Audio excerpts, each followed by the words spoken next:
benvenuti a tutti. Vi ringrazio per la presenza di oggi a questa iniziativa del Città della Vittoria. È dedicata all'apprendistato duale con un titolo preciso: l'apprendistato duale per promuovere le competenze dello studente attraverso percorsi di apprendimento personalizzati e condivisi con le imprese. Sul titolo tornerò. Un saluto particolare di benvenuto ai relatori del convegno, all'onorevole Maurizio Sacconi, al consigliere regionale Tommaso Razzolini, al professor Massagli che interverrà in videoconferenza. Un saluto altrettanto particolare al sindaco di Vittorio Veneto, Mirella Bagliana, che ringrazio oltretutto per averci messo a disposizione ancora una volta questa meravigliosa location, e aggiungo io personalmente perché la sua presenza sta sottolineando momenti di grande crescita per la nostra comunità. Sto pensando all'inaugurazione, quindi spero di averla al nostro fianco in tanti altri momenti del genere. In sala abbiamo poi molti imprenditori, per i quali il ringraziamento è duplice, non solo per la presenza a questo nostro evento, ma anche per il sostegno e la collaborazione offerti per il percorso di apprendistato. A proposito della presenza del mondo imprenditoriale, è stata predisposta una slide, che pregherei di proiettare, con i brand delle aziende presenti unitamente alle istituzioni ed associazioni datoriali. Sono presenti diversi rappresentanti di Confartigianato e Confindustria Veneto Est, associazioni datoriali di particolare importanza per l'organizzazione specifica di questo evento. Sono fra noi il vicepresidente vicario provinciale di Confartigianato Loris Bagliana, unitamente al dottor Stefano Garibbo e dal segretario direttore Alberto Boscariol, che ringrazio. Per Confindustria Veneto Est sono con noi la dottoressa Nicoletta Riccamboni di Confindustria Educational, Massimo Granzotto, la dottoressa Marcuzzo. Saluto la preside emerita Picchi che mi ha preceduto alla guida del Città della Vittoria e che ha dato il via a questo progetto che oggi ci riunisce. Saluto la dottoressa Pesavento di Veneto Lavoro,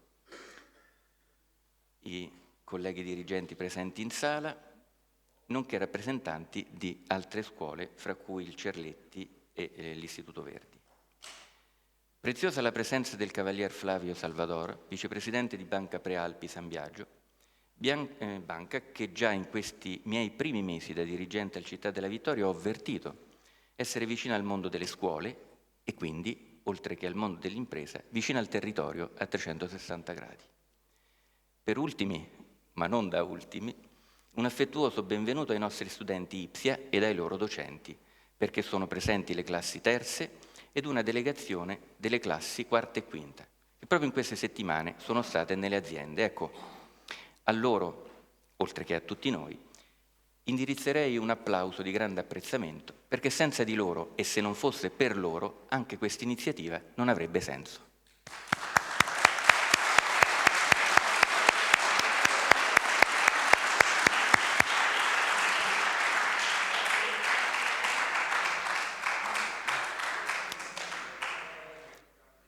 Per noi, per il Città della Vittoria, è un evento che ha importanza e più significati, alcuni dei quali li condivido anche come spunto per l'ulteriore approfondimento con voi. Questo in corso è il terzo anno di realizzazione dell'apprendistato duale, che riguarda le classi quarte e quinte, e quindi lo scorso anno scolastico ha segnato l'uscita dei pionieri, definizione cara alla professoressa Pagotto, ovvero dei primi diplomati con questa innovativa modalità di raggiungimento del diploma. In una sorta di cerchio ideale, oggi sono con noi le classi terze, cioè coloro che il prossimo anno, anche grazie all'approfondimento di oggi, matureranno liberamente una scelta motivata, cioè se praticare o meno il percorso di apprendistato per raggiungere il diploma di Stato. Posso dichiarare che le iscrizioni alle classi IPSIA chiuse da pochi giorni ci confortano, cioè viene tutto sommato confermato un numero stabile di iscrizioni nonostante l'oggettivo calo demografico, e crediamo che a questo abbia contribuito, dovrà ancora di più contribuire anche l'introduzione dell'apprendistato di primo livello. Apprendistato, una metodologia didattica appropriata per la valorizzazione della intelligenza nelle mani, secondo una fortunata definizione dell'onorevole Sacconi. Un progetto finalizzato insieme a politiche di inclusione e di lotta all'abbandono scolastico, ma anche ad assicurare il successo formativo dei nostri giovani, nell'ottica del lifelong learning, cioè della capacità di apprendimento costante, quindi informale e non formale, al di là e oltre i nostri banchi di scuola. E oggi questa è una peculiarità irrinunciabile per i lavoratori di qualsiasi branca, con una tecnologia in continua evoluzione che obbliga ad aggiornamenti continui, appunto in ogni settore.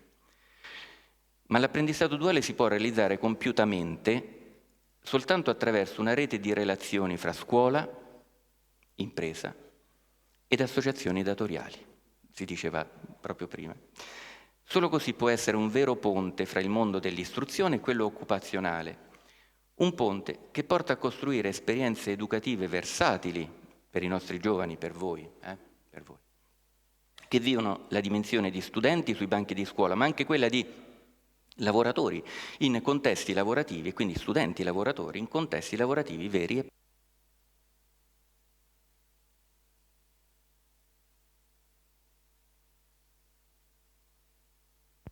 Love Battery. Perfetto. Ok. Forse lui già si è...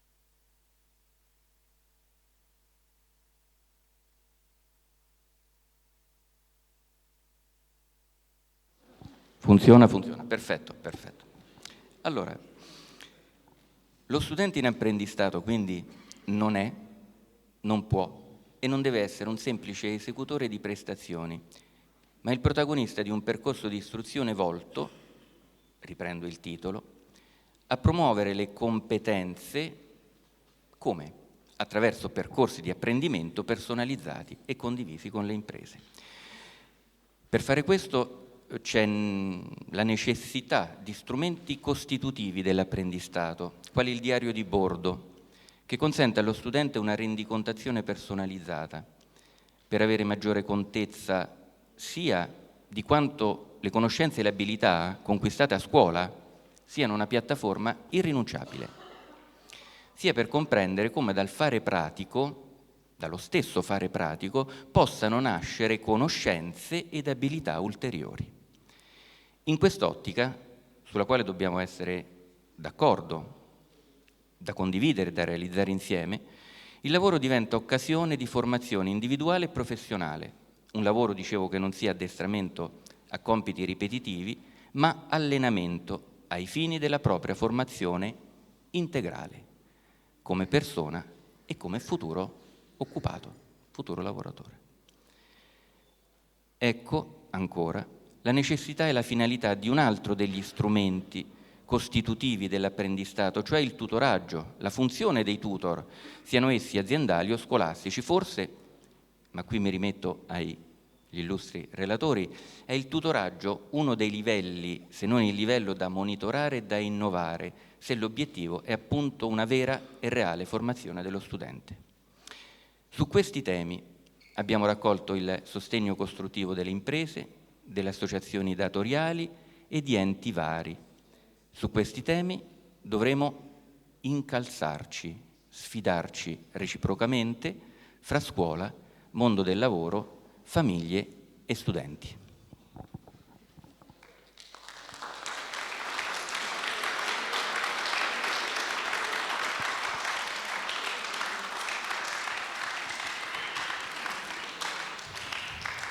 Grazie. L'intervento più tecnico e propedeutico ai lavori termina qui. Però mi dovete permettere, come educatore e come dirigente di una comunità, intendiamoci, per me comunità sono braccia, gambe, sorrisi, sguardi, aspirazioni dei nostri ragazzi e dei nostri docenti. Ecco, una preoccupazione, e quindi la esprimo così a braccio. Troppo spesso quando si parla di scuola e di mondo del lavoro si diventa, anziché pensatori, si diventa dei fan, dei tifosi. e ci si arrocca o si rischia di polarizzarci fra posizioni antitetiche, cioè da una parte la scuola che dovrebbe essere una turris eburnea, perseguire delle proprie finalità, con proprie metodologie, indipendentemente dai tempi, dalle aspirazioni, dalle richieste, dal contesto, e quindi in una situazione di non ascolto o forse anche di contrasto con tutto ciò che scuola non è, con il fuori, con quello che è oltre i banchi. D'altra parte si può pensare che la scuola dovrebbe essere essenzialmente o soltanto un luogo dove si accolgano e si eseguano prontamente le richieste di tutto ciò che sta fuori, bene o male che sia, perché l'importante è quello di fornire chissà che cosa alle richieste. Ecco, la partita in campo, cioè i nostri giovani, è talmente importante che non ci possiamo permettere, anche se qualcuno fosse mai tentato fosse tentato da questi due estremi, ecco, non ci possiamo permettere di arroccarci su queste posizioni, ma dobbiamo scendere in campo, al centro, e confrontarci, platonicamente scontrarci se serve, perché ripeto ancora una volta, la posta in gioco è troppo importante e quindi tutto quello che dal nostro confronto, dalla nostra interazione può uscire fuori è per i nostri giovani e dobbiamo tentare a farlo. Siamo qui per questo. Grazie.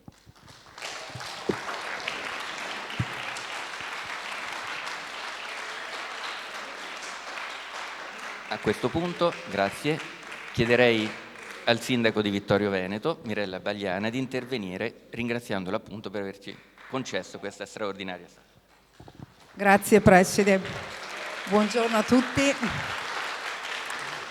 Innanzitutto un caloroso saluto ai relatori, al Preside innanzitutto, Lodesani, al Senatore Maurizio Sacconi, al Consigliere regionale, a tutti gli intervenuti. Non li cito tutti, li ha citati prima il Preside, quindi perché siete veramente tantissimi. Saluto i rappresentanti delle categorie degli artigiani, degli industriali, gli imprenditori presenti in sala, gli insegnanti dell'Istituto Città di Vittorio Veneto e soprattutto saluto voi ragazzi che siete qui. Va subito un ringraziamento naturalmente all'Istituto Città di Vittorio Veneto, agli docenti e soprattutto voglio ringraziare oggi i ragazzi, perché alle volte ringraziamo veramente poco voi e io vi ringrazio per l'impegno che quotidianamente applicate ai vostri studi, alle vostre passioni, ai vostri interessi. Dopodiché vorrei anche entrare un po' nella questione dell'apprendistato duale. Io penso che sia una metodologia di apprendimento molto, molto utile, perché oltre ad applicare quelle che sono le conoscenze che voi acquisite e le abilità, appunto entrando a contatto diretto col mondo del lavoro, acquisite delle competenze e le acquisite anche in modo anticipato rispetto a quelle che erano magari le mie generazioni. Quindi questo secondo me è molto utile. E un'altra cosa che penso che questa metodologia di studio formativo possa anche aiutarvi in quella che è l'acquisizione della responsabilità. Io penso che oggigiorno abbiamo bisogno di persone e di cittadini responsabili e per questo ragazzi io vi chiedo di prendervi cura della vostra città, di voi stessi e di essere responsabili fin dall'età giovanile. Quindi non delegate a nessuno quello che voi potete fare, dovete agire, dovete essere soggetti attivi. Quando avete degli interessi dovete parlarne. Noi come istituzioni siamo aperti e quindi io penso che questo modo anche di interagire con il mondo del lavoro dia molta responsabilità a voi ragazzi.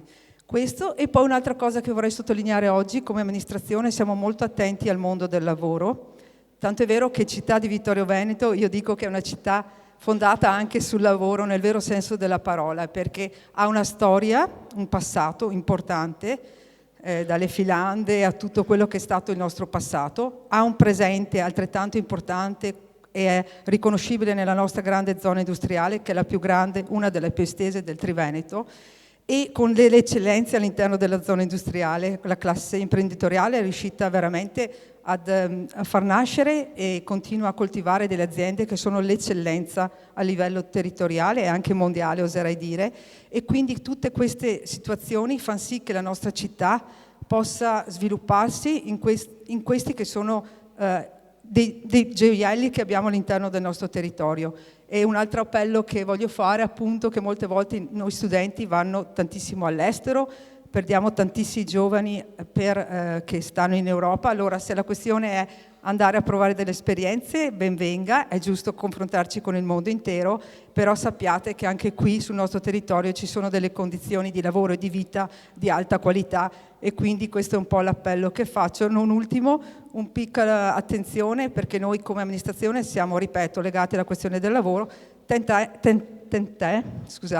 che prossimamente nei mesi stiamo organizzando il Festival del Lavoro, ma proprio perché vogliamo che, ripeto, le nostre industrie, le nostre attività, il nostro mondo sociale possa trovare veramente una valorizzazione e una potenzialità all'interno della nostra città. Quindi io vi ringrazio per oggi, per aver organizzato questo importante convegno, che è la 3ª edizione, però penso che sia veramente anche un punto di continuità per questo rapportarsi continuo e per ricercare anche nuove strade e nuovi percorsi. Grazie.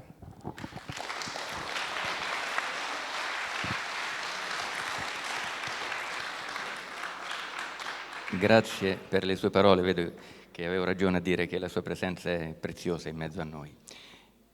Chiamo adesso il vicepresidente Bagliana, perché la sua presenza, fra l'altro, mi consente di ringraziare Confartigianato per l'importante sostegno elargito e per la collaborazione prestata dal vostro funzionario, il dottor Stefano Garibbo, unitamente al dottor Boscariola della sede di Vittorio Veneto, che ci sta assistendo anche in attività di orientamento per alcune classi del nostro istituto. Presidente, a lei la parola.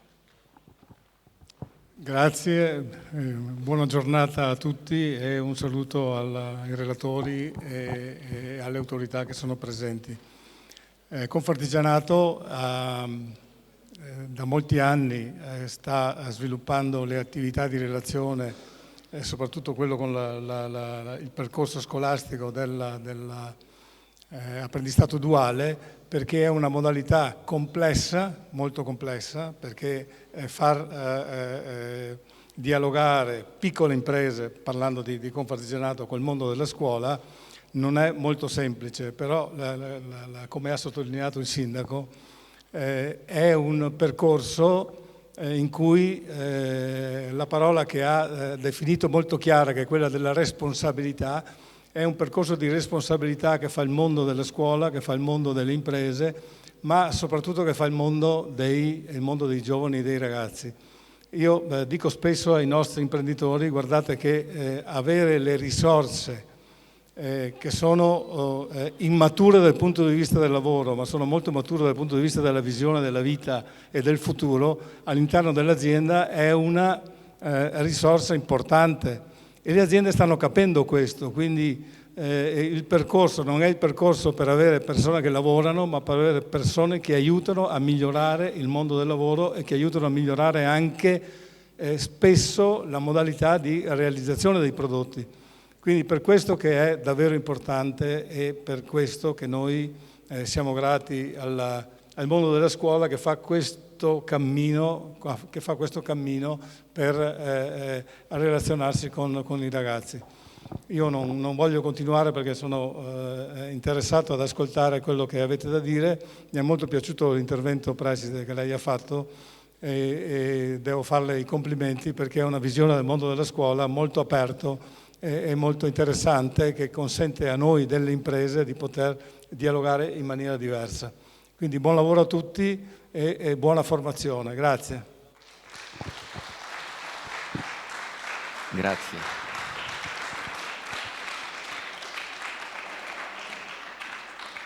Grazie, anche se il messaggio non è ha esordito dicendo semplice, non è semplice richiamare alla responsabilità reciproca tre mondi, quello dei ragazzi e le famiglie, quello della scuola e quello del mondo del lavoro. Responsabilità. Bene, grazie ancora. Vorrei sentire adesso la testimonianza del vicepresidente Banca Prealpi San Biagio, Flavio Salvador.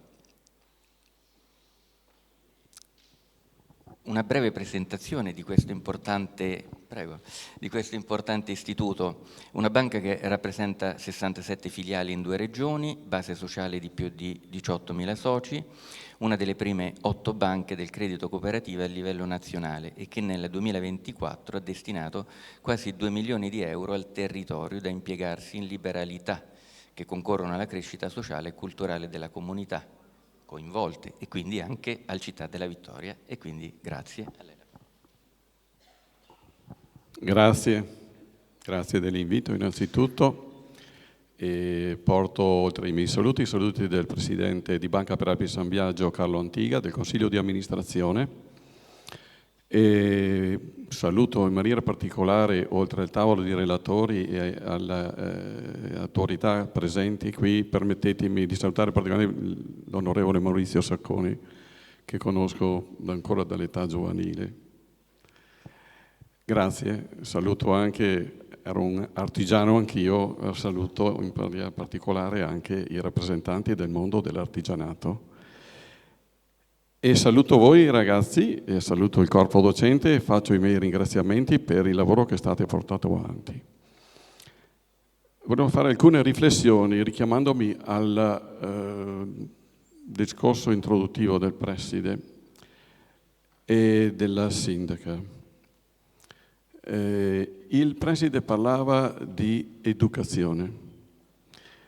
Parlava di educazione, il sindaca parlava di responsabilità. Ecco, sono 2 termini, che descrivono bene quello che deve essere il vostro mondo. Io ci aggiungerei però anche la passione. Se non c'è la passione, secondo me, vengono meno anche quelle che sono le vostre attitudini ad affrontare la vita. E qui il compito della scuola è appunto educare per tirar fuori le vostre passioni, perché non è solamente il tornaconto personale che vi fa raggiungere i risultati, quello è solamente un di cui, è la passione che ci mettete per fare quello che state facendo e per fare quello che dovrete fare.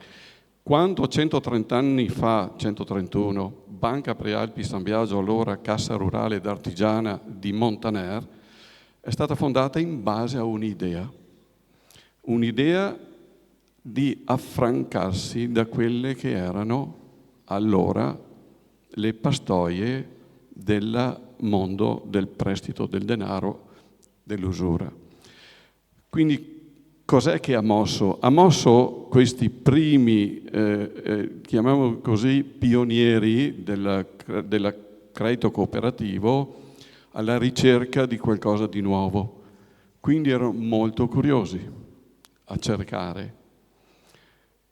Poi il preside faceva riferimento anche a corpo docente, famiglia e studenti. Vuol dire mettersi in ascolto di quelle che sono le necessità che il territorio, il mondo del lavoro vi pone davanti. E quindi lui credo che voglia dire mettersi in ascolto con umiltà e saper ascoltare e nello stesso tempo anche non dare problemi ma dare soluzioni. Quindi porsi davanti ai problemi per dare soluzioni. In maniera leale, perché la collaborazione se non è leale non funziona, quindi bisogna appunto che ognuno faccia la sua parte senza trappole, chiamiamolo così, e la curiosità di cui facevo riferimento prima è quell'elemento, e faceva riferimento anche il sindaco, di dire cercate, andate, ma ritornate più ricchi di come siete partiti. Ecco, io posso fermarmi anche qua, ci sarebbe molto da dire, ma lascio spazio ai relatori.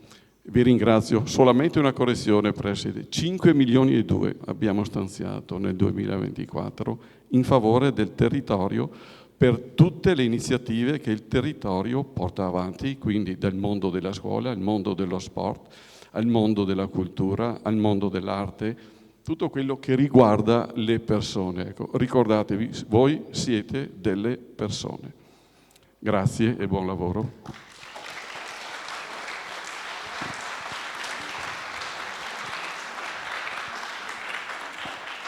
Quindi ancora più grazie, ricordandole che il Città della Vittoria l'attende anche per l'edizione prossima del Green School a maggio. Adesso, come rappresentante di Confindustria Veneto Est, Massimo Granzotto, delegato per il Coneglianese di Confindustria Veneto Est. Prego.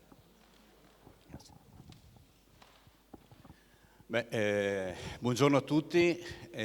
Intanto il primo ringraziamento, grande ringraziamento, lo faccio al Preside perché ha voluto riproporre questo evento sulla strada già delineata dalla Preside Picchi, con cui abbiamo già condiviso qualche anno questo evento. Ecco, grazie perché non era scontato che dopo un cambio di direzione questo progetto venisse mantenuto. Ecco, io rappresento Confindustria Veneto Est, è l'associazione che rappresenta oltre 5.000 aziende dei 4 territori, delle 4 province di Treviso, Padova, Venezia e Rovigo.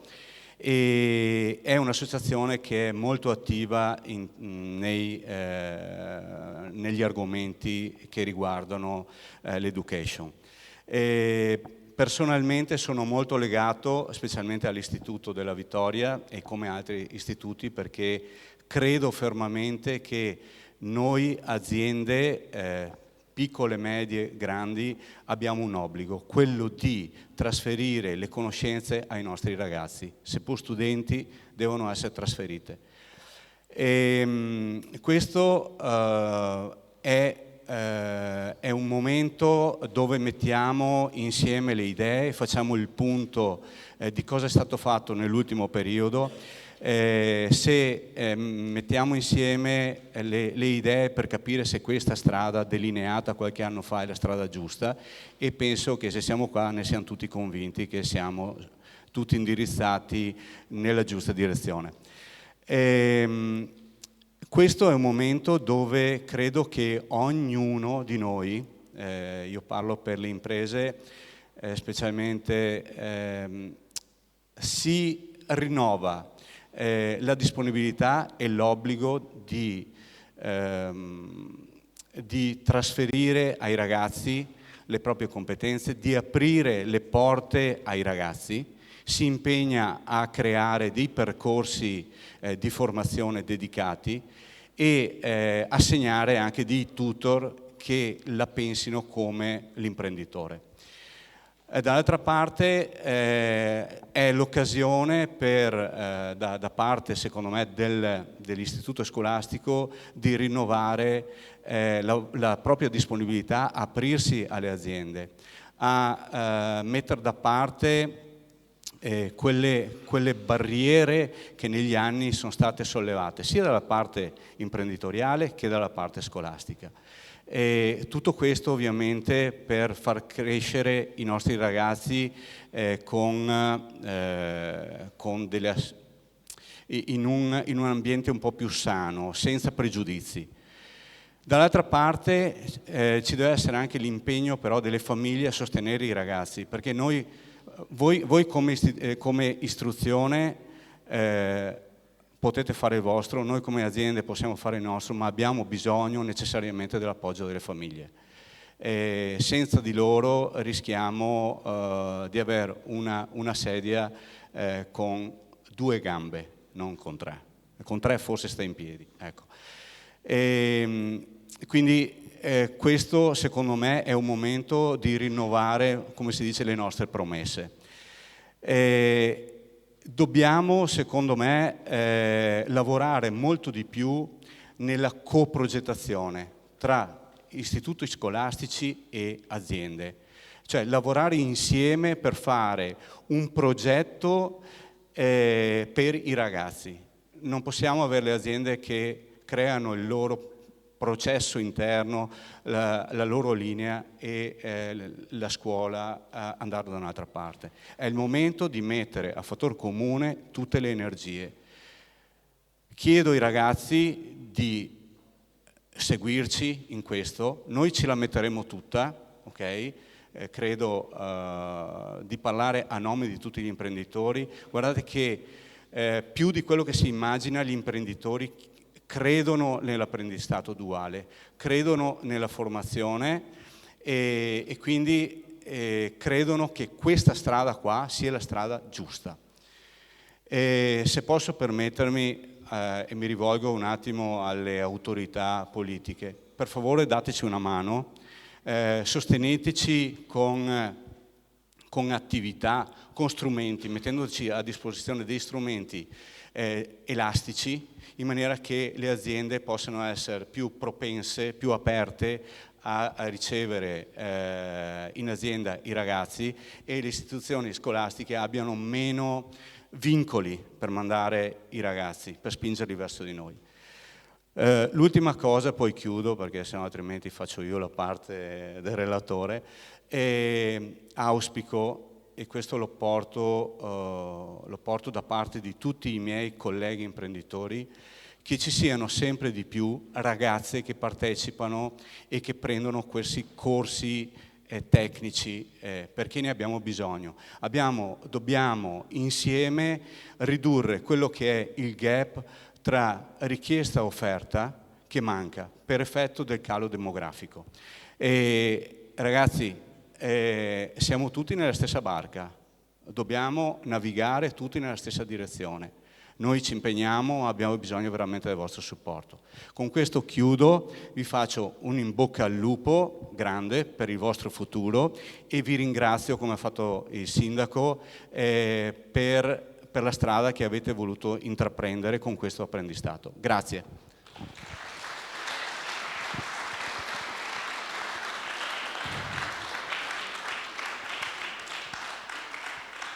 Grazie, veramente grazie per un intervento che ha saputo unire empito e passione a delle indicazioni operative per noi e per le parti politiche, veramente grazie.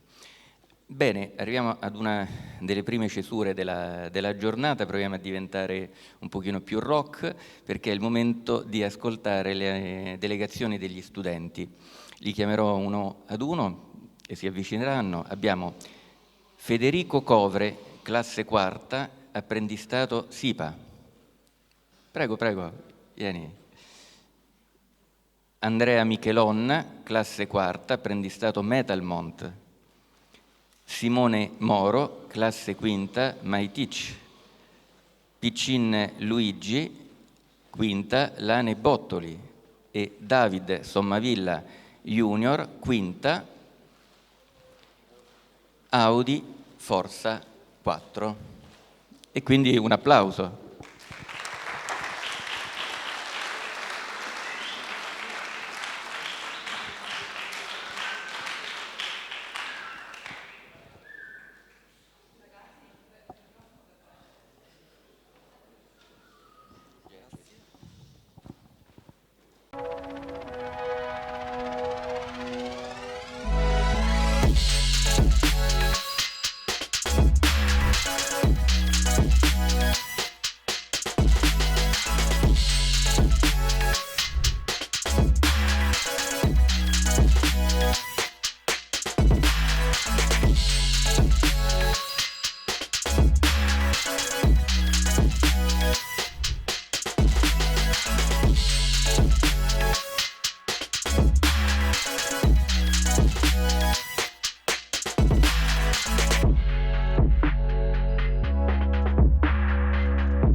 Buongiorno a tutti, sono Federico Covre, frequento la classe quarta P, faccio l'apprendistato appunto presso l'azienda SIPA, precisamente lavoro nel Plant 1, mi occupo dei torni CNC, ho fatto richiesta appunto di stare nei torni, che è la parte che mi interessa di più.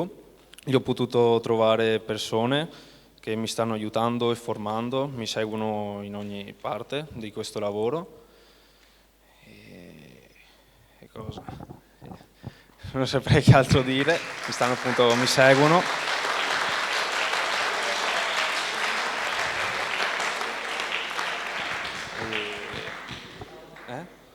Sì, mi sto trovando molto bene in questa azienda, perché appunto ho avuto la fortuna di capitare in un'azienda appunto dove mi seguono e mi stanno insegnando molte cose che a scuola purtroppo non si riescono ad imparare.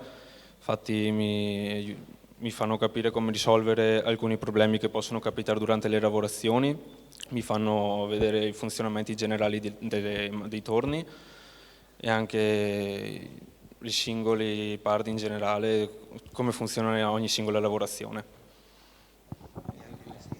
Sì, mi fanno vedere tutto l'insieme.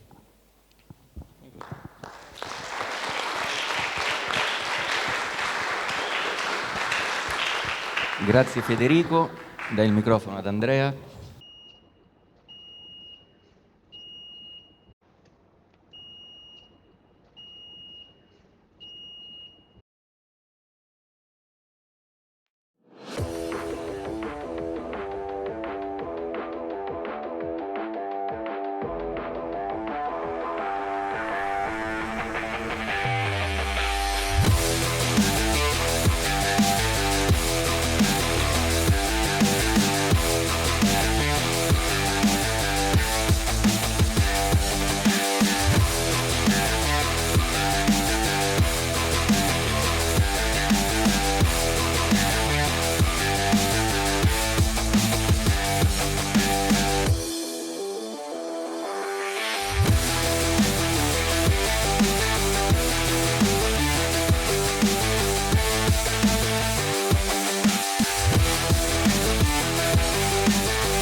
Buongiorno a tutti, sono Andrea Michelon e frequento la classe quarta P. È il primo anno che frequento l'apprendistato e per ora ho fatto un mese di apprendistato e a fine di marzo inizierò a fare i prossimi 2 mesi. Come si vede dal video ho imparato molte cose in questa azienda, sia inerenti a quello che sto facendo a scuola, ma soprattutto a una cosa che mi può servire nel futuro lavorativo. Ho imparato la piega, ad assemblare molti macchinari che l'azienda offre, e il taglio laser e molto altro ancora. E mi sono trovato veramente molto bene in questa azienda, sia dal punto di vista sociale che lavorativo, perché mi sento come in una famiglia e mi riescono ad aiutare in tutto quanto e basta, nulla di che altro.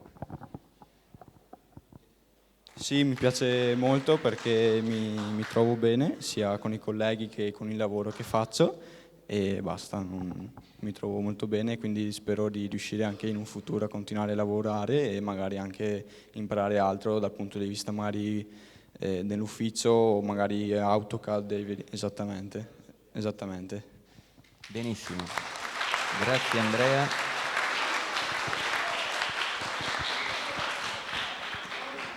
Ed ecco Simone. Buongiorno a tutti, sono Mauro Simone, uno studente dell'Ipse Vittorio Veneto e frequento la classe quinta BM. Sono uno studente apprendista e ho fatto il mio apprendistato duale appunto presso l'azienda MyTech di Cevolotto Massimo. Questa azienda è un'azienda che offre per lo più dei servizi su degli impianti speciali, quindi impianti antincendio, d'allarme, di videosorveglianza o in TVCC, e in più è centro assistenza della CAM Italia. La foto prima. Ecco, e in questa foto qua è rappresentato appunto una parte del lavoro che ho fatto, delle mansioni che ho svolto in azienda, ovvero la posa di un sensore per l'allarme, un sensore esterno per l'allarme, e che appunto mi ha dato comunque una mano nel capire come funziona questo mondo, che è totalmente diverso da ciò che facciamo a scuola. E questo è sempre un impianto d'allarme, ma è un nebulizzatore. È una macchina che viene usata, diciamo, nelle gioiellerie più che altro, che permette, quando parte l'impianto allarme, di impedire al ladro di vedere, diciamo, crea una nube appunto che impedisce il campo visivo di quelli che entrano e impedire appunto di rubare gioielli o robe di valore. Questo invece è un ingranaggio di un motore della Came, di un motore scorrevole, dove il cliente ci ha chiamato tramite il centro assistenza e ci ha detto appunto che il suo motore non andava. Abbiamo preso appuntamento, siamo andati là, abbiamo visto che a livello elettrico non aveva nessun problema, nessun malfunzionamento, e allora l'abbiamo portato a banco. Una volta portato a banco l'abbiamo smontato del tutto e ci siamo appunto notati che il pezzo, l'ingranaggio era rotto. L'abbiamo sostituito con uno nuovo e l'abbiamo riportato al cliente. Basta. E l'apprendistato mi è servito molto, più che altro per capire com'è effettivamente il mondo del lavoro veramente, su come ci si comporta in certi ambiti, su come ci si comporta in generale nel lavoro, che non è diverso, che è diverso un po' dalla scuola, ma non tantissimo, e mi ha insegnato appunto tante altre cose che non sapevo riguardanti appunto gli impianti speciali che ho fatto. Grazie. Bene, grazie. Salve, sono Luigi Piccin e ho svolto il mio apprendistato presso l'azienda Lane Bottoli di Vittorio Veneto, un'azienda presente nel territorio fin dal 1861 e porta la qualità italiana dal punto di vista della moda. Qui abbiamo un esempio di un lavoro che ho fatto durante questo apprendistato. Abbiamo sostituito l'autoclave, che è ciò che permette di mettere in pressione l'acqua per tutte le lavorazioni successive. Abbiamo sostituito tutta l'autoclave e eseguito il cablaggio del quadro. Qui abbiamo un piccolo esempio con una foto. Qui abbiamo la ricostruzione di una pompa di circolazione di un apparecchio di tintura. Questa qui è la pompa che fa circolare il bagno di tintura attraverso la lana e siccome le tenute in grafite erano rovinate, l'acqua passava attraverso la parte del motore, difatti il motore è completamente rovinato, quindi abbiamo dovuto smontare sia la pompa che il motore, e il motore l'abbiamo mandato a un'azienda specializzata per ricostruirlo, e noi ci siamo occupati della parte della ricostruzione della pompa, in cui abbiamo trovato qualche piccolo problema, ad esempio una vite che si era spezzata all'interno della flangia in acciaio inox, quindi abbiamo dovuto fare alcune lavorazioni per estrarre la vite senza rovinare la pompa. E questo percorso mi ha permesso di imparare molte cose sul mondo del lavoro e su come ci si relaziona con le persone e in maniera professionale e non solo, il rapporto con i colleghi che è stato molto bello e tutto quanto, e sono riuscito a portarmi a casa un bel bagaglio di esperienza grazie a questo apprendistato. Grazie Luigi. Grazie.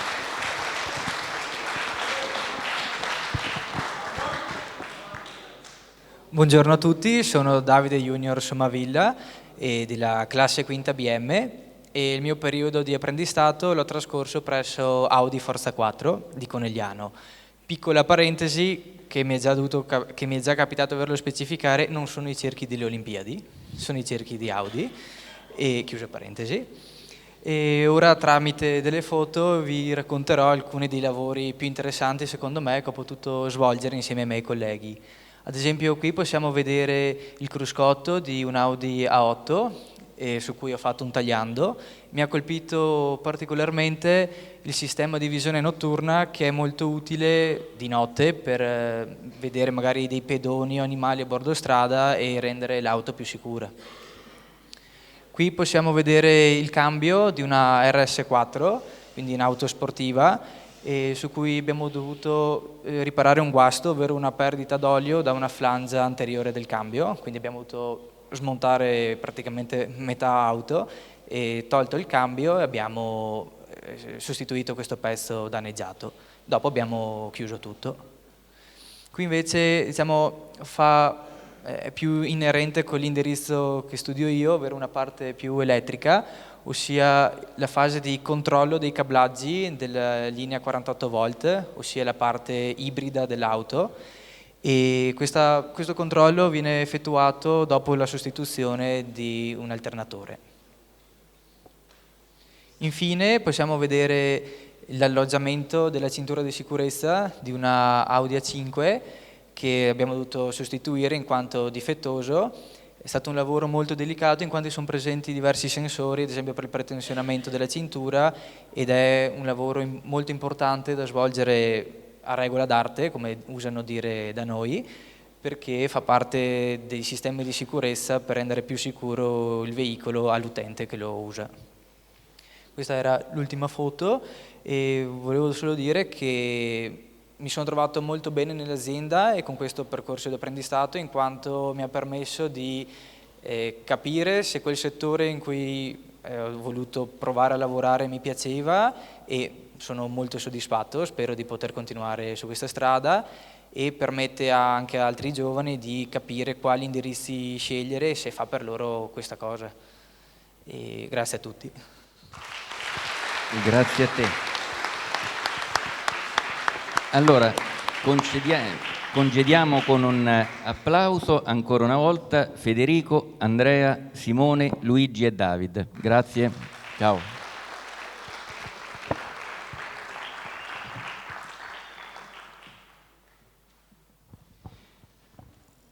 Bene, dai ragazzi alle imprese. E adesso è il momento della testimonianza delle imprese più impegnate in questa attività di apprendistato. Iniziamo dalla SIPA, rappresentata dal dottor Franco Montevecchi e Alessandra Federico.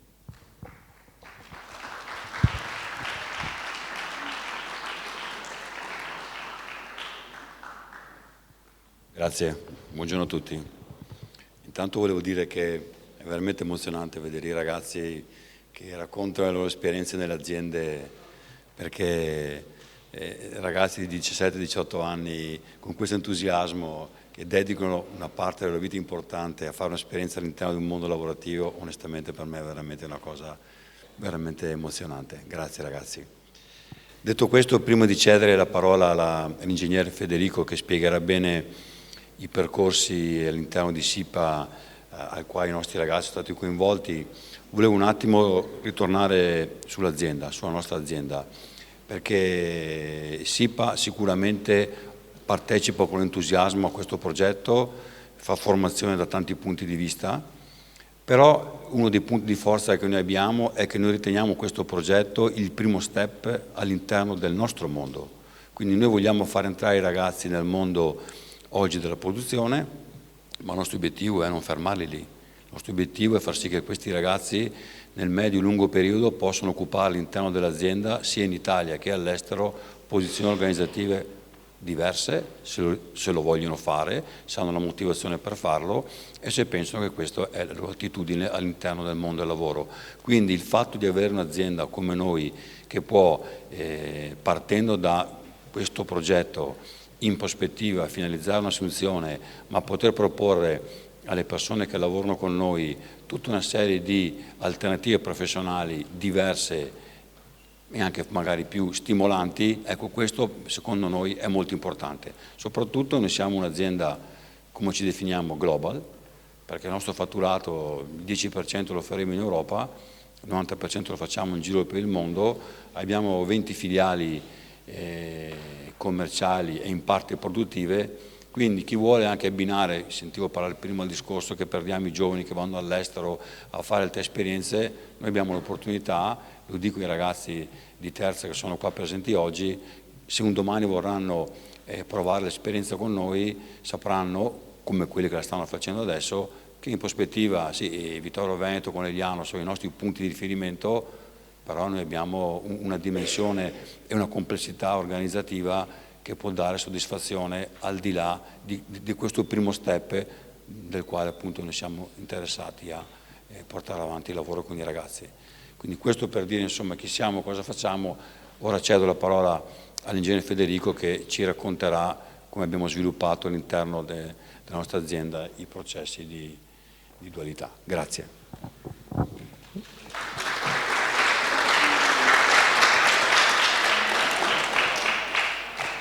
Grazie direttore, buongiorno a tutti, mi presento, sono Alessandra Federico, mi occupo di ottimizzazione della produzione nello stabilimento di assemblaggio macchine, SIPA 2, e ho seguito i tutor aziendali nella redazione del programma di apprendistato nello scorso biennio.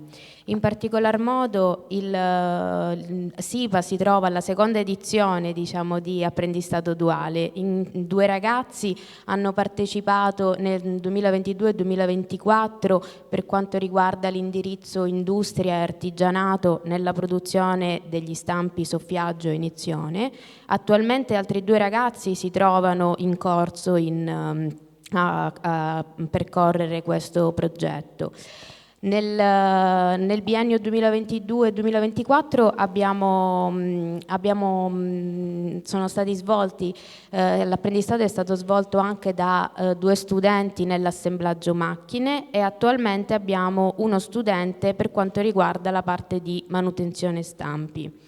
Il progetto chiaramente seguito dall'Istituto Città della Vittoria ha fornito a noi di SIPA un programma, un piano formativo individuale. È stato l'input che ci ha permesso di stilare un vero e proprio programma aziendale, cioè abbiamo cercato di coniugare quelle che erano le competenze da raggiungere, che sono state evidenziate dal piano fornito dall'istituzione. Qui abbiamo voluto riportare una breve descrizione. Il piano presentava diverse competenze da raggiungere, strutturate in abilità e conoscenze per un monte ore da fare presso la nostra azienda. Questo è stato per noi la base per la creazione di un vero e proprio programma aziendale, un semplice strumento che ha permesso però di definire e strutturare le attività di formazione interna svolte presso il nostro stabilimento in 8 ore di formazione direttamente svolta nel primo caso, quindi nel primo biennio prettamente in aula, e poi grazie anche ai feedback ricevuti dai ragazzi stessi con il confronto con i docenti abbiamo deciso di rendere le attività di formazione anche on the job, quindi direttamente in linea produttiva nei nostri stabilimenti. Il programma vede la struttura, diciamo, con le attività che sono state fatte. Qua porto un esempio, ad esempio nei primi giorni di lavoro, dei primi giorni di apprendistato del biennio 2022, faccio una breve sottolineo quanto per noi l'importanza sulla sicurezza sul lavoro sia fondamentale, quindi abbiamo svolto diverse ore di formazione in aula su temi come la sicurezza e come ci si comporta all'interno di plant produttivi per avvicinare sempre di più i ragazzi alla realtà in cui avrebbero poi trascorso questo periodo. Altre attività chiaramente sono state svolte a livello di formazione sia in aula ma anche on the job, ma mantenendo sempre quella che è la struttura e le indicazioni, quindi le differenze fra ore di formazione e ore di lavoro. Questo ci ha permesso quindi di costruire un vero e proprio calendario, quindi una rendicontazione mensile di quelle che erano le ore svolte di formazione e le ore di lavoro, perché ci ricordiamo è un apprendistato finalizzato all'assunzione, quindi si tratta anche di ore di lavoro e questo ha fatto sì che anche noi internamente potessimo organizzare al meglio le attività e dedicare le nostre risorse, quindi i nostri tutor aziendali che hanno seguito i ragazzi, a meglio organizzare anche le attività lavorative. Concludo dicendo che per noi l'apprendistato duale è un'esperienza assolutamente positiva, è un'esperienza di scambio tra l'azienda e tra i ragazzi e gli studenti, è un'esperienza che porta a una crescita per entrambe le parti, in quanto all'azienda permette di avvicinarsi al mondo della scuola, avvicinarsi alle nuove generazioni, cogliere quelli che sono i bisogni e le necessità di questi ragazzi, e anche per questo noi abbiamo rimodulato il modo in cui facevamo la nostra formazione, e allo stesso tempo per gli studenti permette di entrare in una realtà altamente innovativa e di sviluppo come è SIPA ad oggi, per la posizione che ricopre all'interno e per le possibilità che dà al nostro territorio, e dà la possibilità di con la formazione direttamente sul campo e con l'inserimento direttamente in un contesto molto industriale, di crescere non solo e sviluppare competenze tecnico-professionali, ma non solo dal punto di vista lavorativo, ma anche e soprattutto dal punto di vista personale. Questa è la nostra esperienza. Grazie a tutti.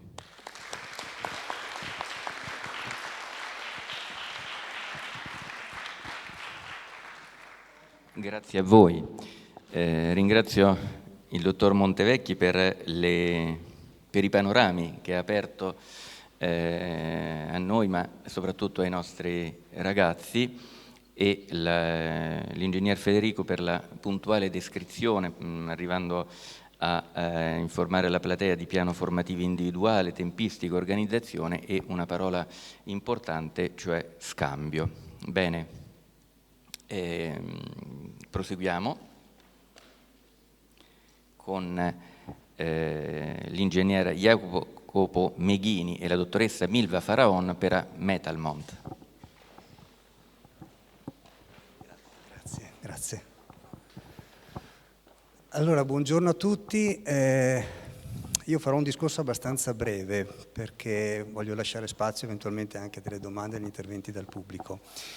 Allora, il senso dell'apprendistato duale per me è un qualcosa che sa di Germania, perché io vengo da un'esperienza importante in una grossa multinazionale tedesca, dove avere studenti, ragazzi di 16-17 anni che partecipavano alla vita aziendale e viceversa avere persone dell'azienda che partecipavano alla vita scolastica, quindi una sorta di intersezione o sovrapposizione tra i due mondi, era una cosa assolutamente normale, per cui a 21-22 anni chi poi definitivamente entrava nel mondo del lavoro a 23-24 era già preparato al mondo del lavoro. Ecco, io quando ho avuto la possibilità di conoscere la professoressa Pizzi e quindi mi ha accennato a questo discorso dell'apprendistato duale, ho detto perché no, perché non farlo anche qui, cioè mi sembra una cosa necessaria.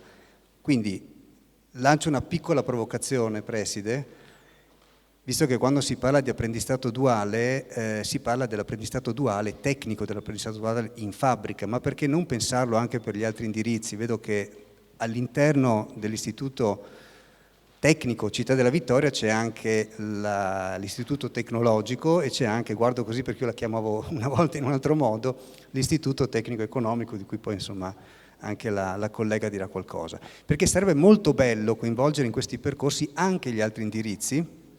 Noi stiamo facendo moltissimi lavori, adesso abbiamo per esempio in azienda uno studente di scienze politiche che sta facendo un lavoro per noi molto importante legato nello specifico, il tema è quello del piano Mattei, ma insomma cerchiamo di aprirci e non rimaniamo soltanto focalizzati alla parte tecnica. C'è bisogno di tecnici, sposo quello che diceva l'amico Massimo Granzotto, ma c'è bisogno di persone qui, chiedo scusa al sindaco Bagliana, riprendo una tua frase, c'è bisogno di persone responsabili. Io penso che l'esperienza dei ragazzi nel mondo del lavoro dia quel senso di responsabilità e viceversa dia a noi che non siamo più studenti la capacità di capire meglio il mondo dei giovani. Quindi io, come dire, sponsorizzo con forza questa iniziativa. Adesso lascio la parola alla collega per due considerazioni sull'esperienza in Metalmont. Grazie.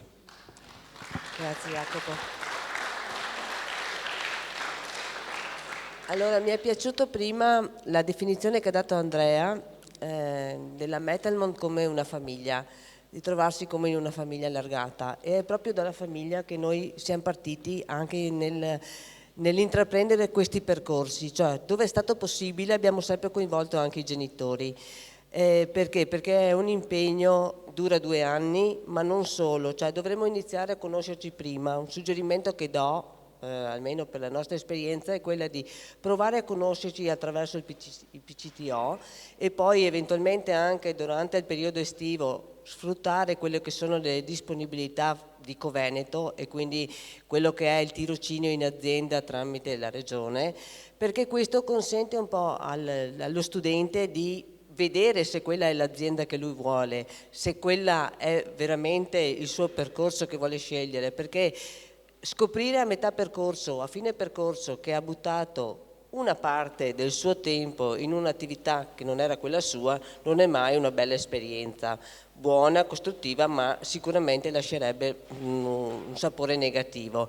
Quindi io consiglio, questo l'abbiamo fatto con Andrea, non è stato possibile farlo con altri prima, ma con Andrea abbiamo fatto questo percorso e riteniamo sia stato anche positivo.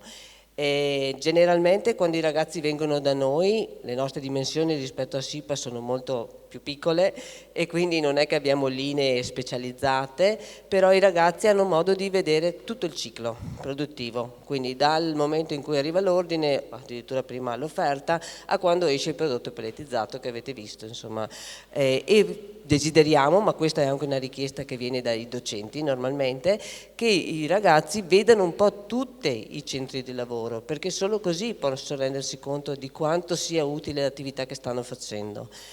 Per quanto riguarda i ragazzi, io consiglio di prendere tutte le attività che fanno in azienda, dal PCTO a quello che faranno nel proseguo, come un'attività formativa, perché non si torna a scuola.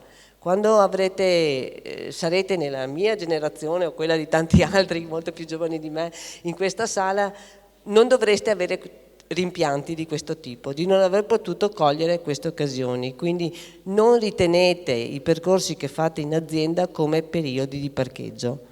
È la peggiore situazione in cui potete trovare voi, portare l'esperienza in azienda e poi portare il ritorno a scuola o nella famiglia. Non aggiungerei altro.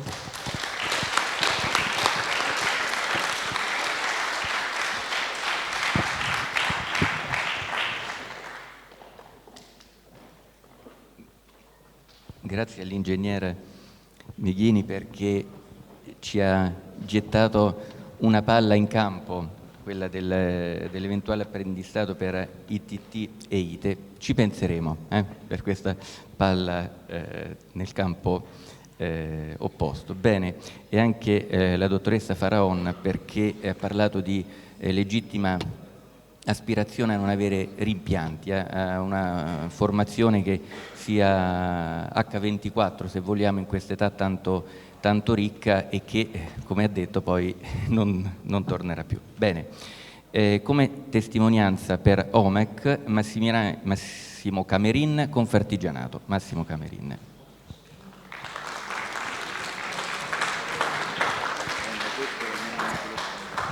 Grazie Preside e un saluto a tutti voi qui presenti.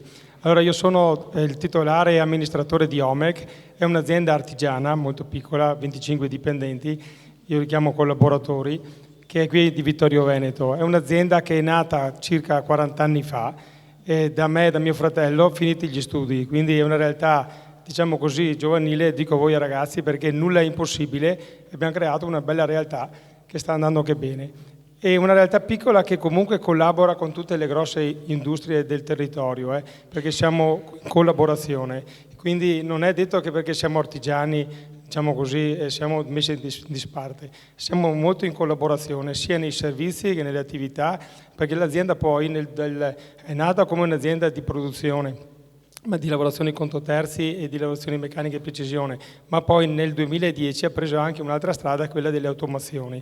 Per cui adesso dico, venendo al discorso di voi ragazzi, l'apprendistato duale che abbiamo iniziato 3 anni fa è un apprendistato dove i ragazzi da noi vengono e imparano, vedono cosa facciamo anche a livello di automazioni, a livello complessivo, perché l'automazione la facciamo completa, con la macchina a chiave in mano, facciamo delle cose particolari. Infatti il nostro slogan è lo speciale è la nostra specialità. Facciamo cose, non dico che gli altri non fanno, ma cose un po' particolari. E anche a livello di robotica, che è poi la cosa più attuale. A voi ragazzi mi rivolgo soprattutto a voi perché, vista anche la mia esperienza che ho fatto nella mia vita di quasi 40 anni, dico questo: se avete la passione e la voglia di fare e il sacrificio, perché ci vuole anche il sacrificio, perché le cose non si ottengono senza sacrificio, e con il senso di responsabilità, come diceva prima la sindaca, è chiaro che le cose si ottengono e vengono fuori in positivo. Il problema è che in questo caso qua avete la fortuna rispetto a me che ho cominciato 40 anni fa, che non avevo queste cose, queste opportunità, e per voi questa è un'opportunità da cogliere, perché le aziende che noi abbiamo nel territorio qui sono delle eccellenze sia artigiane che industriali, e voi dovremmo fare non le scuole aperte ma le aziende aperte, perché la gente si rendesse conto di cosa abbiamo. E per cui vale la pena di entrare e di conoscere e di appassionarsi, perché se voi avete fatto questa scelta di questo tipo di lavoro per il vostro futuro è giusto che vediate e sappiate. E questo è un incentivo soprattutto per studiare, perché la scuola ha un'importanza, non è solo il mondo del lavoro, il lavoro vi fa conoscere quali sono le opportunità, le cose che voi potete fare un domani, ma dovete capire che lo studio è importante, dovete studiare anche se andate a fare il discorso dell'apprendistato, non è che uno dice beh per 3 mesi, 4 non studio più, no, perché poi i professori si lamentano, dicono questi non mi studiano e poi arrivano gli esami, invece dovete continuare a studiare e studiare più di prima. Il fatto di lavorare nelle aziende, di essere affiancati eccetera, ti deve dare l'opportunità di crescere, di migliorare, di imparare più velocemente, perché il nostro mondo produttivo, che adesso sta anche è un po' in crisi, ha bisogno di tutti voi, della vostra, siete voi il futuro, la forza giovane, il futuro di questo paese. Grazie ancora.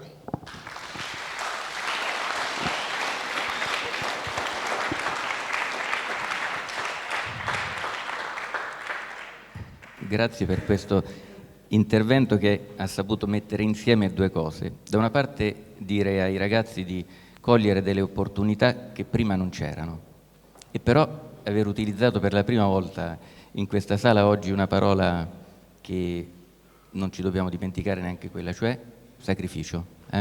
Perché anche le cose belle, forse dicevano gli antichi per aspera d'astra, cioè le cose belle in fondo ad una via in discesa o troppo semplice è difficilissimo che le andremo a trovare, quindi quando vogliamo arrivare a qualcosa di bello forse la strada proprio da ricercare e non invece da evitare con cura, da ricercare è quella dell'impegno, del sacrificio, e quindi quella in salita. Quindi grazie.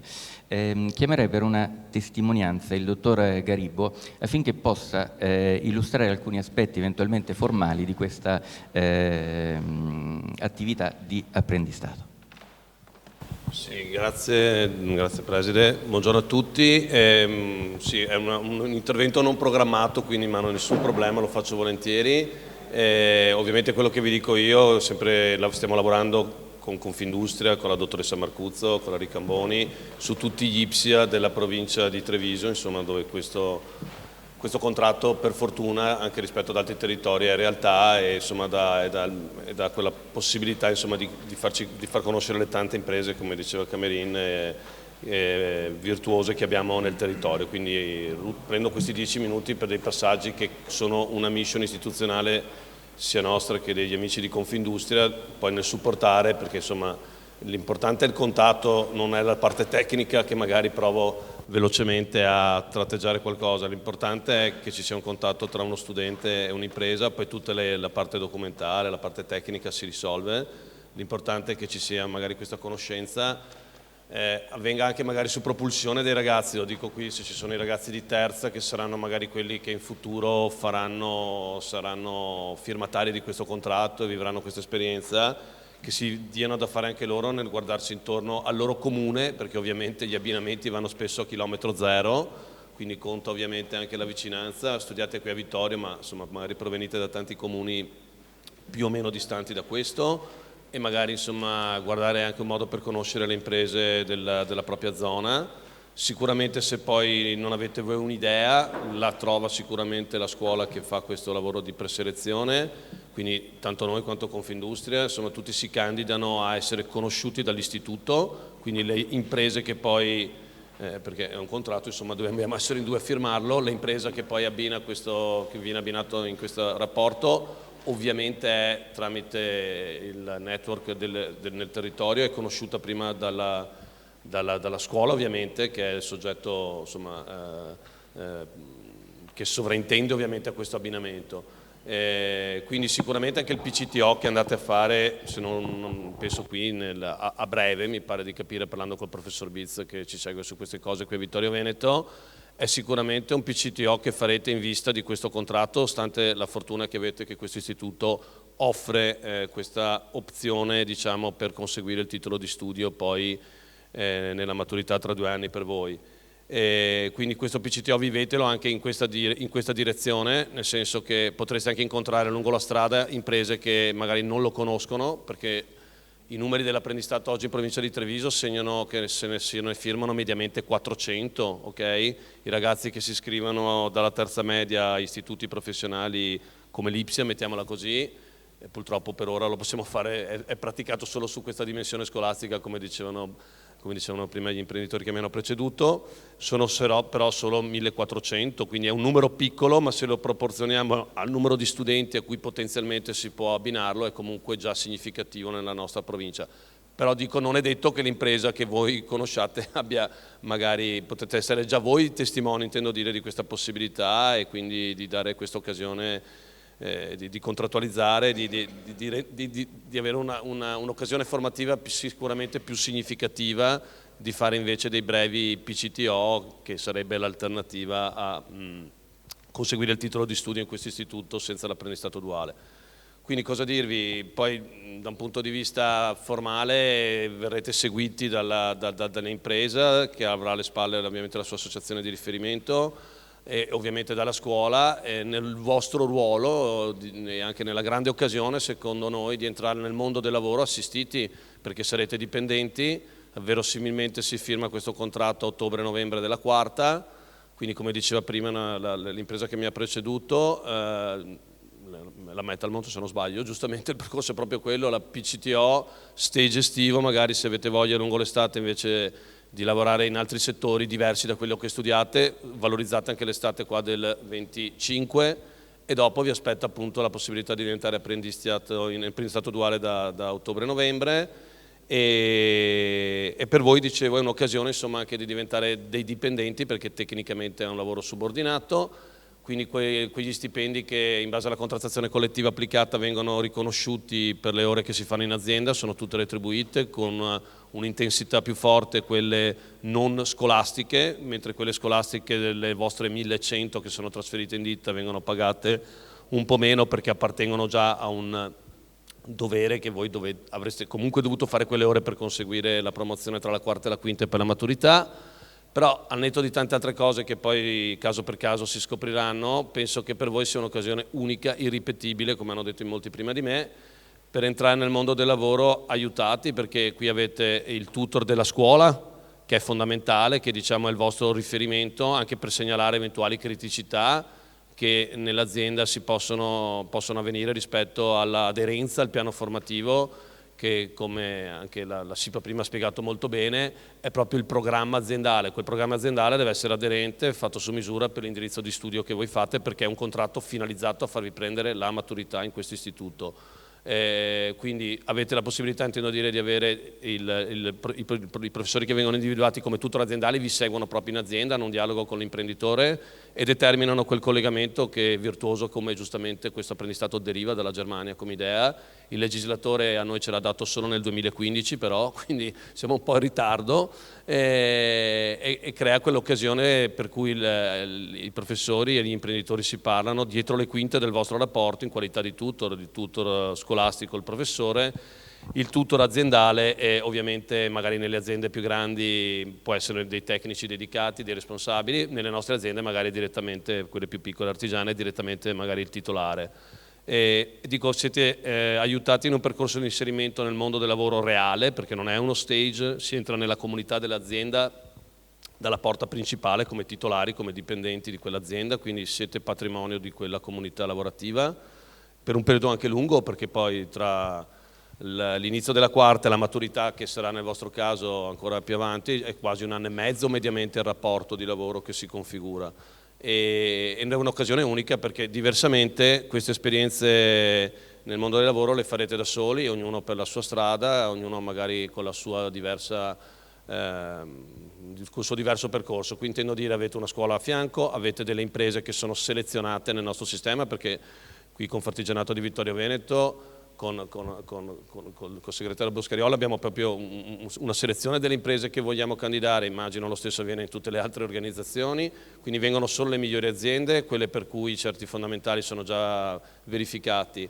È un'occasione unica, l'ha detto Camerin, sicuramente 40 anni fa non era così, quindi voi potete prendere questo treno e sfruttarlo al meglio. Poi lungo la strada l'esperienza nei tanti territori che l'abbiamo fatto, può essere che in un'azienda non ci si trovi bene, nessun problema, avete il diritto di segnalarlo tramite la scuola e nessun imprenditore prosegue un rapporto di questo tipo se non c'è la massima sintonia, la massima condivisione, la massima passione, perché ovviamente è un investimento formativo importantissimo per un'impresa e quindi deve funzionare bene. Può succedere che ci sia qualche cosa che non torna, nessun problema, ci sono tante altre aziende, tra virgolette, che sono pronte a subentrare in territori come questi, quindi nessun problema neanche da questo punto di vista. Poi chiaro, lo ricordo, quando prendete la maturità sarete liberi di continuare i percorsi di studio, magari col vostro titolo di studio fare l'ITS meccatronico, cosa insomma che immagino l'orientamento scolastico vi abbia già detto, vi dirà. Sono altri istituti che vi danno una scolarizzazione più alta e vi consentono di fare un altro apprendistato duale, perché è un altro titolo di studio, oppure di aver capito che quell'azienda che avete trovato è perfetta e sicuramente se avete investito con voi 1 anno e mezzo vi proporrà di assumervi, e quindi ok, questo lo do per scontato, oppure dite bene, con quel bagaglio che mi sono fatto farò altre valutazioni ancora per altre mie candidature nel mondo del lavoro. Però ribadisco, fare 1 anno e mezzo da dipendenti, perché fondamentalmente questo è un rapporto subordinato, con tutto questo sistema che vi affianca e che vi valorizza, penso che sia un'occasione unica. Da parte nostra, e ringrazio il Preside, insomma, degli incontri che abbiamo già avuto, come sistemi associativi con l'istituto, lavoreremo molto sull'ascolto, insomma, di quello che viene dai tutor delle imprese, dai tutor e soprattutto dai docenti, che seguono gruppetti, perché peraltro mi pare di capire che ogni tutor abbia un team anche assolutamente gestibile di ragazzi, quindi qualsiasi tipo di calibratura, registrazione, miglioria che possiamo apportare per l'aderenza dell'esperienza del ragazzo dentro le scuole, se ci viene segnalata noi siamo assolutamente con il canale di ascolto sempre aperto e teso, insomma, a migliorare questa esperienza. Io penso di aver preso i miei 10 minuti e mi fermo qua. Grazie mille.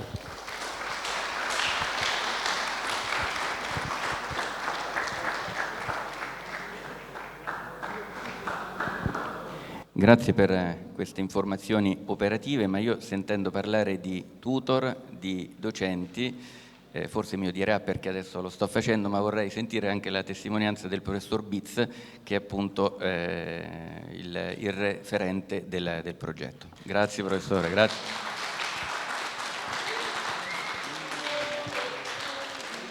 Buongiorno a tutti, sono un po' stato chiamato di sorpresa dal preside perché non pensavo di dover comparire qua. Sì, io sono da 3 anni il referente principale per l'apprendistato e il PCTO. Quando ci è stato proposto dalla professoressa, dalla preside Picchi, io ho subito aderito, anche perché avevamo cercato già nel 2015 col ancora professor Dalmas come preside, avevamo cercato di far partire per alcuni alunni a quel tempo l'apprendistato, non ci eravamo riusciti, poi con l'arrivo della preside Picchi siamo riusciti a farlo. Considero per i nostri ragazzi che sono propensi più al fare che al pensare, quindi all'attività teorica, questa attività fondamentale, perché vanno nelle aziende, fanno attività molto pratiche che sostanzialmente la loro indole sarebbe questa. Imparano molte cose, alcune che diciamo a scuola, altre che noi non diciamo a scuola, perché la vastità delle operazioni che trovano in un'azienda, in un'impresa è notevole. Avranno, come dicevo io, delle formazioni diverse, ognuno si specializzerà in dei settori, chi nella termotecnica, chi negli impianti elettrici, chi nella tornitura, altri nei motori, ognuno si creerà un bagaglio che però sarà molto utile, oltre a quello che dico io, l'orientamento, cioè sono portato per questo lavoro, scopro là qual è l'effettiva mia vocazione, su quel momento mi rendo conto se quella è la mia strada o no, che è molto importante per me.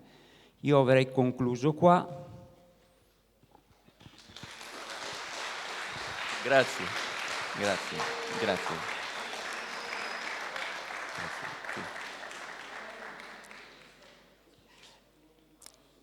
Un altro momento di cambio di scenario nella nostra mattinata, perché terminati questi interventi era previsto quello della dottoressa Barbara Sardella, direttore generale dell'ufficio scolastico ambito territoriale di Treviso. La dottoressa si scusa, ma per un motivo strettamente personale, contrariamente alla sua volontà, è trattenuta lontano da noi. Mi chiede però in particolare di porgere le sue scuse e i suoi saluti alla sala e, questo per la comunità del Città della Vittoria, promette che comunque sarà quanto prima in altra occasione ospite presso di noi. E quindi il momento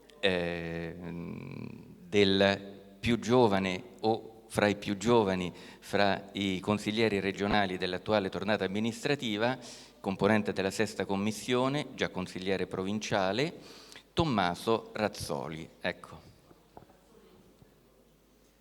Grazie e buongiorno a tutti. Intanto vi ringrazio per l'invito ed è un piacere essere qui con voi a Vittorio Veneto. Saluto anch'io il preside, anche il già ministro Sacconi, le associazioni di categoria, i professori e tutti gli alunni qui presenti. Che dire, come Regione ci abbiamo creduto fin da subito. All'epoca c'era l'assessore Donazan che ha sempre voluto fortemente portare avanti un coinvolgimento col mondo dell'istruzione, della formazione e quello del lavoro. E infatti proprio nell'anno formativo 2016-2017 iniziò il percorso appunto duale qui in Regione Veneto.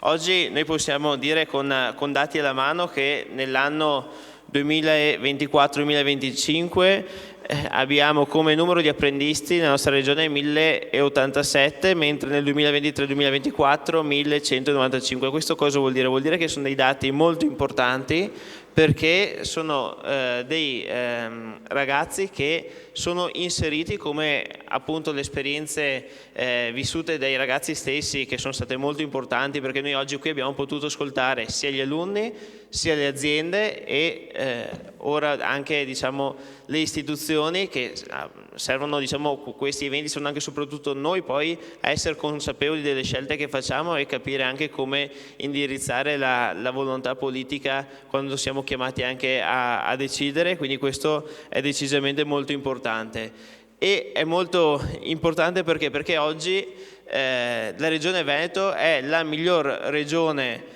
per questo approccio duale a livello nazionale, perché già con l'annata scorsa, quindi già con l'anno formativo 2022-2023 abbiamo raggiunto il 128% di target obiettivo nazionale, quindi già senza l'annualità 2023 e 2025 abbiamo già raggiunto l'obiettivo, e quindi questo è molto importante. Ed è importante perché io vi parlo, ma sono una persona che esce da un istituto tecnico, perché ho fatto l'ITIS meccanica a Valdobbiadene, e quindi ho avuto anch'io la possibilità di fare l'alternanza scuola-lavoro, quindi so cosa vuol dire entrare in azienda. Nella prima esperienza ero in azienda a progettare uno stampo, visto che ho visto prima che c'era anche un'azienda che produce stampi, e quindi ero in quello. Nella seconda parte invece ho avuto l'esperienza del disegno dell'occhialeria, quindi degli occhiali, e quindi so cosa vuol dire anche quanto è importante poi essere in azienda. Io mi ricordo quando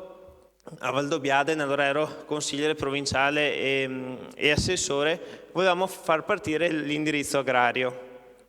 Abbiamo avuto notevoli difficoltà perché ci veniva contestato il fatto che a Valdobbiadene non c'era un laboratorio adeguato per fare la formazione degli alunni, dei ragazzi all'interno dell'istituto scolastico. Ma la domanda è: ma noi oggi siamo ancora consapevoli che i laboratori dentro gli istituti scolastici possono essere all'altezza del conseguimento formativo e dello sviluppo dei ragazzi? Cioè, io ho visto prima dei video e delle foto anche fatti molto bene da parte dei ragazzi, e io penso che un laboratorio scolastico attrezzature e macchinari di questo tipo non se lo possono permettere, o se lo possono permettere magari un macchinario, 2 macchinari, ma che devono rimanere lì per 10-15 anni. Il fatto sta che nei primi 4-5 anni il macchinario può essere ancora all'avanguardia.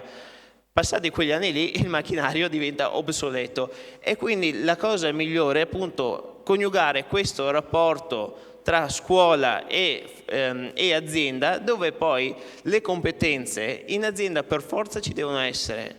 I laboratori, le attrezzature devono per forza essere a portata di mano e aggiornate, perché lo richiede il mercato. Cioè, un'azienda, se tu non sei all'altezza di sostenere determinati costi, determinate logiche, ti mette automaticamente fuori dal mercato. E quindi un ragazzo che ha la possibilità in classe di conoscere determinate materie, l'italiano, l'inglese, ma anche la meccanica, la fisica, la chimica ed altre situazioni di questo tipo, è sicuramente una cosa positiva, perché abbiamo anche una classe di insegnanti bravi, capaci, che si dedicano veramente e la prendono a cuore l'insegnamento nei confronti dei nostri studenti. Ma poi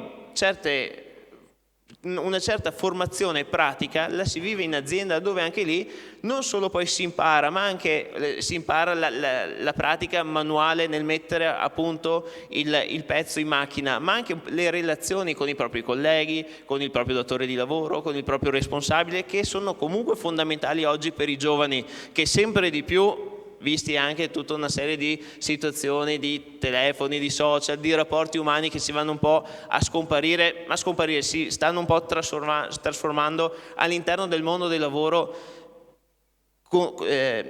conoscono meglio queste dinamiche, e quindi questo è molto fondamentale.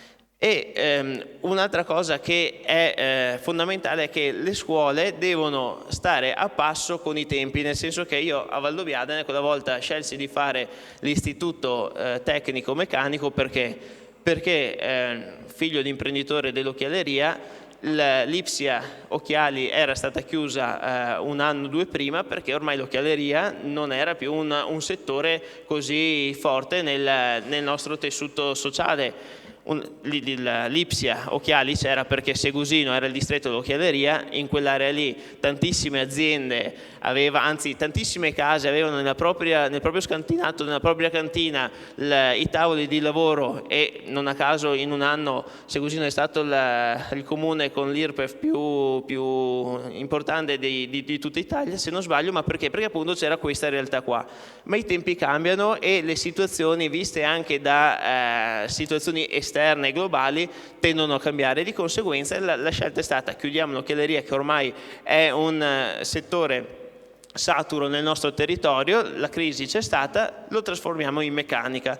Quella volta a Valdobbiadene appunto abbiamo detto: ma perché qui non c'è un istituto agrario, e allora avevamo portato avanti quello agrario. Perché? Perché è anche giusto e corretto che le scuole riescano a parlare al territorio, ma siano consapevoli del territorio in cui sono collocate. Cioè, fare nel mio comune o in quest'area un istituto per la concia non ha senso, perché effettivamente nell'Alta Marca Trevigiana si può parlare di turismo, si può parlare di agricoltura, si può parlare di meccanica, si può parlare di tante cose, ma bisogna capire anche cose. Quindi questa deve essere la capacità della politica, tramite appunto il mondo dell'istruzione in questo caso, di coordinare le scelte in base appunto alla richiesta che arrivano dalle aziende. E quella volta lì che mi è capitato appunto nel far partire questo professionale agrario, che alla fine ce l'abbiamo fatta, perché abbiamo detto ok, il laboratorio non l'abbiamo, a scuola abbiamo il laboratorio di fisica, abbiamo il laboratorio di chimica, che comunque quelli servono anche per tutte le materie,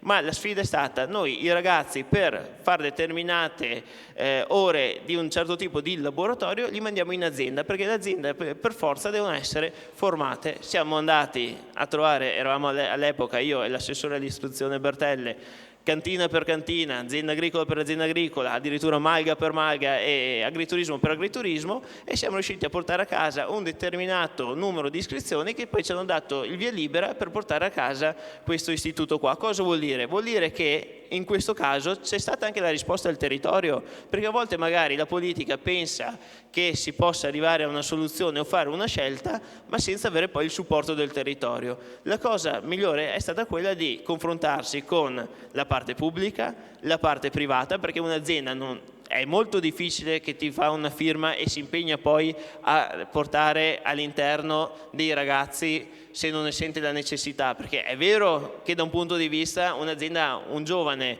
che va a lavorare magari anche a costi agevolati, alternanza scuola-lavoro addirittura gratuiti, e quindi uno dice vabbè, ma io devo manco essere pagato per fare un'attività di lavoro. In realtà l'azienda non la pensa proprio così, perché l'azienda non è che prende dentro delle persone o dei ragazzi per usufruire del proprio lavoro e basta. L'azienda ha la responsabilità, ma anche, conoscendo le nostre imprese e le nostre aziende, anche la volontà di fare una crescita formativa e professionale del ragazzo, perché sono le prime i primi soggetti che hanno bisogno di voi in futuro, e quindi sono quelli che fanno l'investimento, perché poi magari tanti ragazzi, e qui si è visto, che hanno fatto questo percorso, che oggi sono inseriti in azienda, una volta che finiscono il percorso formativo hanno già un posto di lavoro, e l'azienda ha già una persona formata, preparata, che conosce e capace, alla quale affidare il proprio conseguimento. Quindi questa è anche una visione come un team di squadra di un territorio, di tutta una serie di rami, quindi dalla parte privata a quella pubblica, che vuole guardare avanti. Quindi secondo me questo sistema duale è un sistema molto intelligente per dare una continuità e una sinergia soprattutto tra quello che è il mondo del lavoro e quello dell'istruzione, perché a volte magari è vero che a noi può piacere magari fare dei percorsi, perché no, oggi va molto di moda voler essere avvocati, voler fare certe lauree eccetera, però bisogna essere anche consapevoli della domanda e dell'offerta che un territorio richiede. Cioè, perché andare per forza a tutti i costi a conseguire un diploma o una laurea su una richiesta, diciamo, di posti di lavoro già satura? No, bisogna quindi che la politica sia capace e attenta a indirizzare comunque i ragazzi su quei mondi dove effettivamente oggi la richiesta c'è, perché se c'è la richiesta poi di assunzione vuol dire che c'è anche la possibilità di trovare occupazione e di dar lavoro alle persone. Se mentre la politica orienta le persone a scegliere un percorso formativo e di studio già saturo, un domani il ragazzo magari il lavoro lo potrà trovare lo stesso, ma non come le idee che aveva sperato. Quindi è molto importante questo, cercare di trovare degli equilibri e delle risposte ascoltando il territorio dove si è, quindi ogni istituto deve ascoltare le richieste del proprio territorio e portarle avanti. eventi, iniziative come queste servono appunto per fare una quadra e anche a noi dare un input nelle scelte decisionali che ci competono di fare, appunto una volta ascoltate le aziende, ascoltate i ragazzi, ascoltate gli insegnanti e le categorie. Quindi io veramente vi ringrazio per questa possibilità e sono molto contento di aver sentito comunque delle opinioni dei giovani di prima molto positive e anche le aziende contente, perché sicuramente questa è la strada giusta per poter trovare appunto delle soluzioni al mondo del lavoro e anche allo sviluppo economico della nostra regione. Grazie.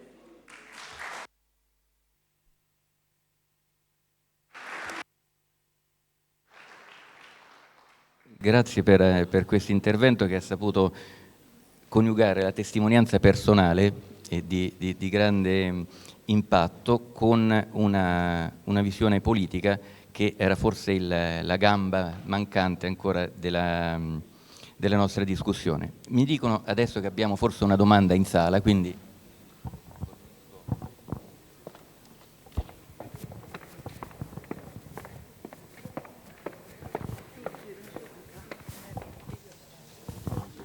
Sono Melendugno Wilmer e avevo una domanda riguardo all'apprendistato del prossimo anno e volevo sapere chi è che mi seguirà durante il periodo di apprendistato. Cioè sono affiancato da qualcuno? Certo. Chiamiamo di nuovo sulla pedana il gettonatissimo professor Bizz. Sicuramente sarai seguito da qualcuno, sarai seguito da un docente della scuola, perché in fase di accordi con l'azienda nominerà un proprio tutor interno e la scuola altrettanto nominerà un tutor scolastico. Ti verranno segnalati qualche mese prima o qualche settimana prima di entrare in azienda, quando verranno preparati i documenti, quindi sarai sicuramente seguito sia all'interno dell'azienda sia dalla scuola.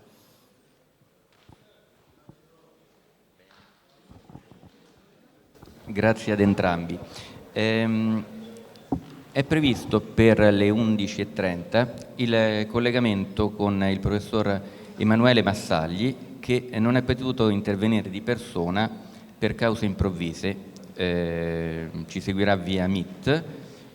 Si tratta del docente alla LUMSA di Roma, autore di diverse pubblicazioni di pedagogia del lavoro, nelle quali ha appunto trattato in maniera approfondita la validità dell'apprendistato nelle scuole superiori. Non so, professore, se siamo in collegamento, visto che sono le 11:29.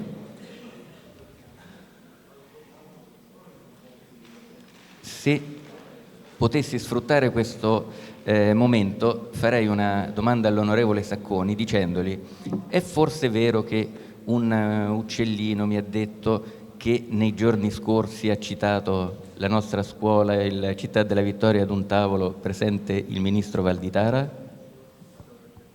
Sì, mi è stata grata l'occasione, dicono quelli formali, perché abbiamo ricordato in un evento di martedì scorso i 20 anni dalla riforma scolastica che ha introdotto il rapporto, la relazione, la integrazione fra scuola e lavoro. Uso il termine che preferiva Marco Biagi, di cui poi dirò, rispetto a quello di alternanza. E in quella occasione io sono stato chiamato a ricordare la nascita delle 3 tipologie di apprendistato, in quanto autore del decreto legislativo che nel 2003 ha introdotto appunto l'apprendistato di primo, di secondo e di terzo livello, e in particolare le 2 tipologie di apprendistato duale per il conseguimento di qualifiche, diplomi, anche lauree e anche comunque certificazioni di formazione terziaria. In quella sede purtroppo ho rilevato la pochissima diffusione dell'apprendistato di primo livello e citato questo istituto come e questo territorio, se posso anche dire, considerazioni che sono state fatte, come una sorta di enclave. È un enclave certo ricco di imprese e anche nel quale si sono manifestati educatori illuminati che hanno potuto dialogare e dare vita alle esperienze che state ricordando. Questo l'ho fatto per richiamare soprattutto l'aspetto negativo, ciò che manca. Ho detto bene Vittorio Veneto, ma manca all'Italia la diffusione di questo apprendistato, più volte cannibalizzato da altre politiche come sono state quelle di incentivazione dell'assunzione a tempo indeterminato, dimenticando che il modo migliore di entrare nel mercato del lavoro è quello di un percorso come quello che voi realizzate e che può essere realizzato, come è stato detto, in molti altri ambiti, oppure, a mio avviso, anche l'errore nell'abuso dei tirocini, che vanno ricondotti comunque alla dimensione curriculare, ma che non possono non essere riconosciuti come un second best, una secondaria opzione rispetto all'apprendistato. L'apprendistato è un livello molto più evoluto di integrazione tra apprendimento teorico e pratico, perché implica responsabilità molto maggiori sia nell'istituto educativo sia nell'impresa che accoglie queste persone. Ma poi ne parleremo, ma Massaglia non c'è ancora che Massaglia era tra l'altro presente a 2 degli eventi che io nel corso di questi giorni ho avuto modo, non a quello ma altri 2, uno ieri abbiamo ricordato il professor Biagi, perché io non sono il padre dell'apprendistato duale, sono il patrigno. Il padre vero era Marco Biagi, fu lui che mi convinse, mi spiegò le ragioni per introdurre nel nostro ordinamento queste tipologie contrattuali. Noi avevamo sempre avuto l'apprendistato professionalizzante, quello che adesso chiamiamo di secondo livello, che aveva comunque un contenuto, se vogliamo, di integrazione fra apprendimento teorico e pratico, ma non quella compiutezza che è data dal conseguimento anche di titoli come quelli spendibili nel mercato del lavoro. Biagi lavorava in quel periodo in sinergia con il professor Bertagna, che voi avete ascoltato l'altro anno da remoto, e che oltre a tutto è in qualche modo anche maestro del professor Massagli. Vi voglio dire solo le considerazioni che facevano allora, 20 anni fa, queste 2 persone. Una, come sapete, non c'è più, ma l'altro intervenne con me nei giorni scorsi insieme al ministro Valditara. Le considerazioni che facevamo già allora erano quelle per cui in un mercato del lavoro già allora e purtroppo per molti aspetti ancora ora caratterizzato da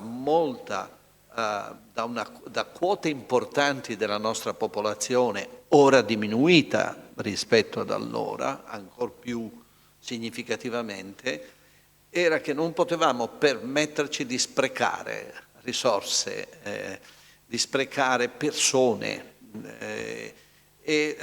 Ancora oggi noi registriamo, voi sapete, il 16% circa di NEET, questo orrendo termine che dice not in employment or education, cioè persone che non studiano, giovani che non studiano e non lavorano, e abbiamo un 33% nel mercato del lavoro di persone che non lavorano e non chiedono di lavorare, persone che cioè sono in età di lavoro, hanno superato i 15 anni, ma non lavorano e non chiedono di lavorare.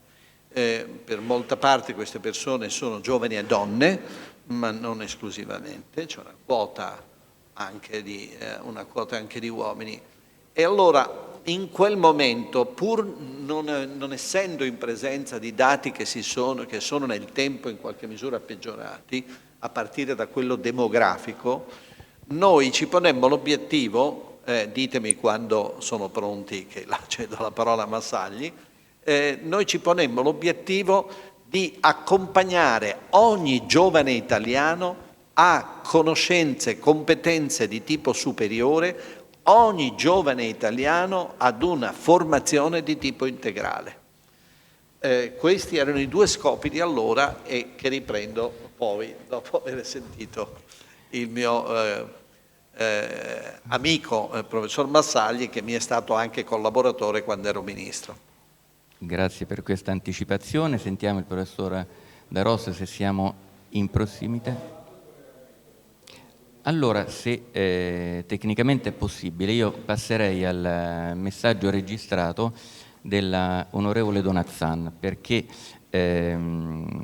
l'europarlamentare Elena Donazzan, già assessore regionale di lungo corso in ambito dell'istruzione e formazione regionale, oggi è attiva a Bruxelles e proprio da Bruxelles, dove è trattenuta per impegni istituzionali, però ci ha inviato questo video. Le ringraziamo comunque di seguirci in questa nostra mattinata, di averci perlomeno pensato e anche della promessa, sentirete, di essere nelle prossime occasioni, permettendo. Quindi la presentazione c'è per la Donazzano, ma manderemo dopo il video e andiamo quindi con... Professore, buongiorno, mi sente? Buongiorno, io vi sento, spero che mi sentiate anche voi. Benissimo, allora io la saluterei con un applauso da parte della sala di Vittorio Emanuele.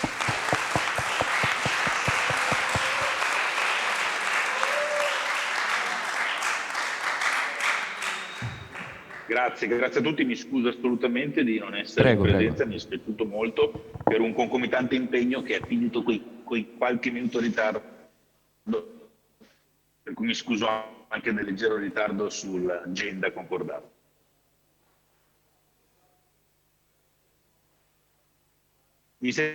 L'ascoltiamo, prego.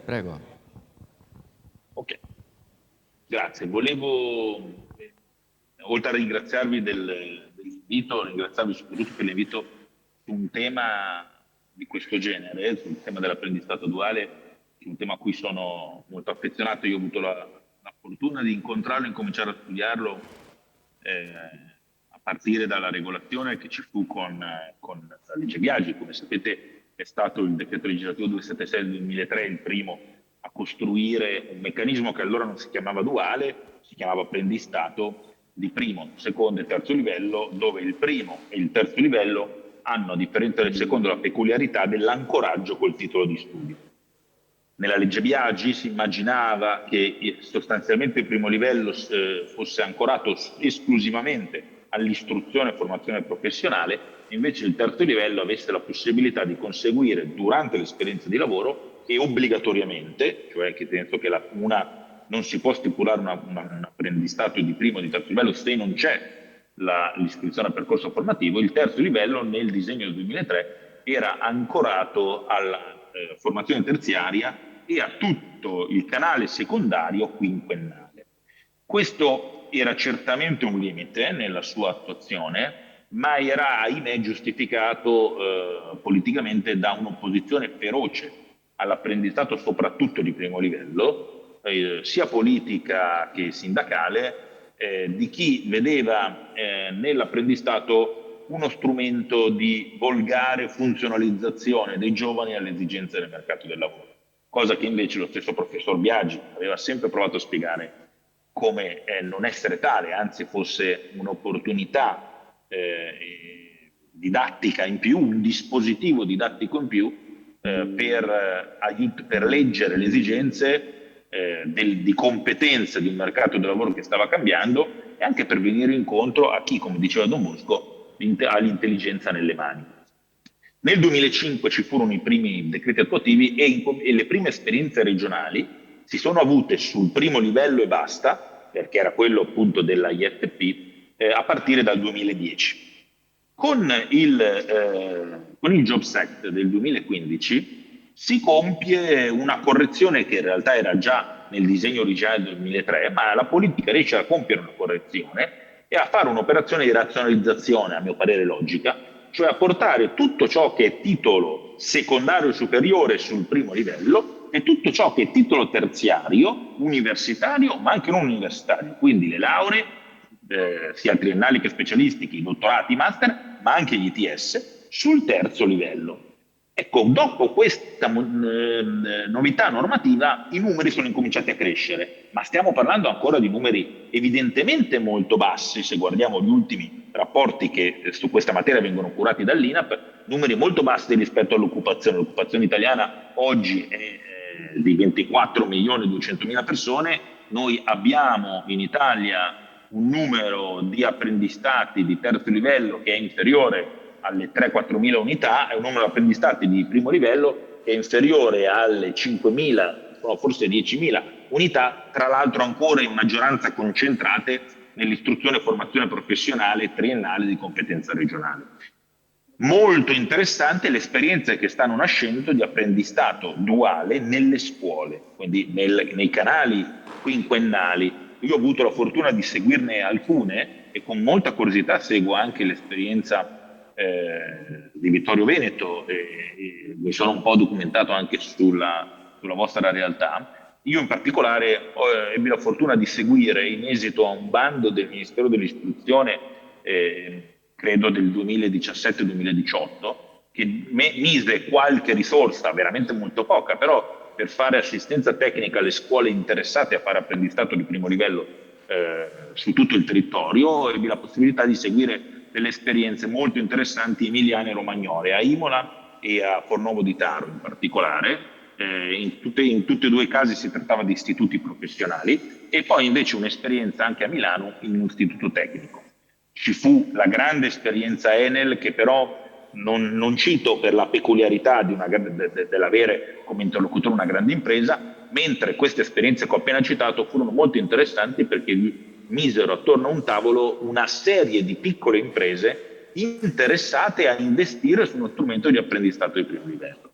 Bene, io quello che mi sono accorto seguendo queste esperienze, e voglio chiudere provando a sottolineare questo aspetto, è che la principale paura che si ha su tutti i dispositivi didattici che realizzano il metodo pedagogico dell'alternanza formativa, cioè della circolarità tra formazione pratica e formazione teorica, tutti i dispositivi didattici che vanno in questa direzione, l'apprendistato è il più spinto di questi, ma sono figli di questo metodo anche il laboratorio, il tirocinio, il PCTO, l'impresa formativa anche in modalità non simulata, cioè lavorando su commessa.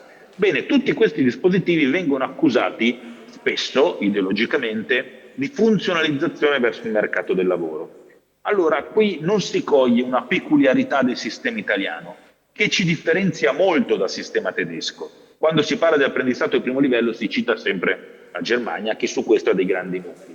Ma c'è una differenza in origine, nel cuore, tra i due modelli, che è la finalità dello strumento. Cioè in Italia l'apprendistato nasce, tra l'altro nel Medioevo, non certo nel mondo oggi guardando la Germania, nasce come strumento di educazione, come occasione di formazione integrale della persona. Perché integrale? Perché tutti noi siamo fatti certo di mente e quindi di pensiero astratto, di ragionamento logico, cioè ciò su cui la scuola italiana eccelle, ma siamo fatti anche di cuore e di braccio, cioè della dimensione anche di una competenza agita, che invece è ciò su cui la scuola tradizionalmente italiana fa fatica.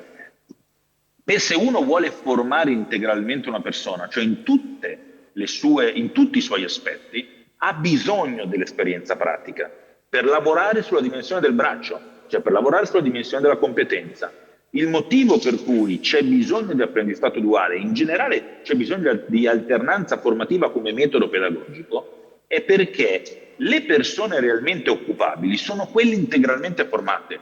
E le persone integralmente formate, per essere integralmente formate, devono essere formate anche su una dimensione pratica, operativa, non solo sulla cognizione, non solo sulla competenza non cognitiva, ma anche sulla cosiddetta, la chiama così James Heckman, premio Nobel dell'economia, sulle non cognitive skills. Ecco, questa è la vera differenza col modello tedesco. Il modello tedesco è un modello efficientissimo finalizzato al placement, cioè l'apprendistato è una politica attiva del lavoro. In Italia l'apprendistato non è una politica attiva del lavoro, è una politica educativa profonda che determina, quando funziona, anche l'occupabilità. L'occupabilità di una persona è una conseguenza di una formazione integrale, cioè di una formazione vera. E in questo senso l'apprendistato non sarebbe, o meglio, l'alternanza formativa realizzata in apprendistato, in PCTO, in alternanza, in quello che volete, non sarebbe tra l'altro una mera facoltà, ma in un certo senso dovrebbe essere quasi una necessità, perché non ha altri modi la scuola per lavorare sulla competenza non cognitiva. Non si forma l'autocoscienza, la decisione sotto stress, il controllo di sé, non si formano queste dimensioni della persona con una lavagna. Si formano osservando la persona in azione e accompagnandolo educativamente nel giudicare l'azione. Cioè c'è bisogno di pratica. Ecco, come si realizza questa pratica? Nella scuola si realizza con l'apprendistato duale, si realizza con l'alternanza, si realizza con l'impresa formativa non simulata, cioè il lavoro su commessa. Allora, questi metodi, che una volta erano fortemente osteggiati perché funzionali al mercato del lavoro, perché addestrativi, in realtà letti in quest'ottica assumono tutto un altro significato di cui la scuola è la regia, perché il significato ultimo è formativo ed educativo, non è certamente addestrativo. Poi certo vedete che sposando questo approccio verrà anche il risultato occupazionale. Tra l'altro nel nord Italia più giovani questo non è oggi un problema, verrà anche il risultato occupazionale, ma la prima preoccupazione è la dimensione educativa e per questo già nel 2003 fu immaginata la scuola come regia dell'apprendistato di primo livello duale o anche di terzo livello all'università, ma adesso parliamo del primo. Fu immaginata essere la scuola la regia, non l'azienda. La scuola però obbligata ad aprire le porte all'esterno e a dialogare con le aziende. E su questo devo dire che il vostro è un territorio che ha molto da insegnare.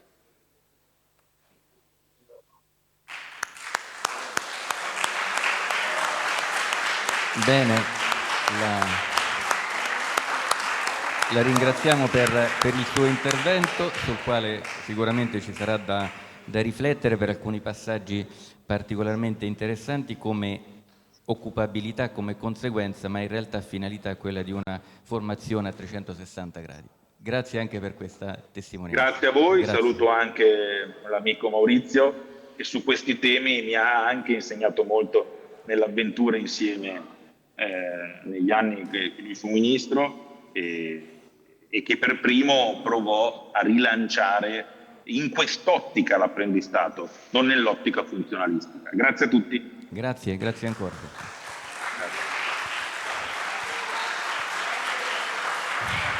Bene. Quindi prima di passare all'intervento finale dell'onorevole, adesso darei il via al filmato già annunciato prima della onorevole Donazzano. Prego. Buongiorno a tutti e quanto sono dispiaciuta di non essere con voi, perché ormai per me venire a Vittorio Veneto all'Ipsia è un appuntamento annuale, è un modo anche per fare il punto di quello che abbiamo fatto l'anno prima, degli obiettivi che ci siamo dati e di quelli che dovremo traguardare. Purtroppo concomitanti impegni, soprattutto che riguardano un argomento in questo momento molto caldo, che è quello della difesa, e per inciso, così ve lo comunico, io sono diventata anche membro della neonata Commissione Sede, che è una commissione ristretta rispetto alla Commissione Industria, di cui sono vicepresidente, ma è una commissione importante e io sono membro della delegazione italiana e c'erano questioni urgenti da affrontare. Ma tornando a noi, perché ho sempre apprezzato questi momenti di non solo convegno ma di rappresentazione, di racconto, di coinvolgimento che l'Ipsia fa a Vittorio Veneto. La prima ragione è perché in modo coraggioso questo istituto di Stato, e saluto l'amico fraterno Maurizio Sacconi e l'amico Maurizio Castro, sono momenti che mettono in collegamento il mondo dell'impresa e il mondo del lavoro. Castro, quando era presidente di INAIL, ha lasciato traccia importante di come un'impresa debba essere aiutata quando, per esempio, riduce gli incidenti sul lavoro, ma non si riducono gli incidenti di lavoro con le leggi, si riducono con la formazione, con un approccio molto pratico, molto serio, molto consapevole ai temi della sicurezza e non certo con prescrizioni normative. Ed infatti Maurizio Sacconi, che quelle leggi scriveva, ha cercato di alleggerirle non in termini di contenuto, ma in termini di punizione. Non serve punire, tu devi provare a prevedere, ed è importante e fondamentale che sia la scuola a farlo. Con questo applicazione del contratto duale, questa è l'altra questione che mi ha sempre portato a Vittorio Veneto, il fatto che molte aziende vadano a scuola convinte di poter trovare un punto di riferimento e la scuola esce dal proprio ambito per andare a parlare con il dialogo del lavoro, che è quello più vero, i ragazzi apprezzano. Per cui io continuerò a seguirvi, l'anno prossimo non dimenticate di invitarmi perché vorrò esserci, auguro a voi una buonissima giornata.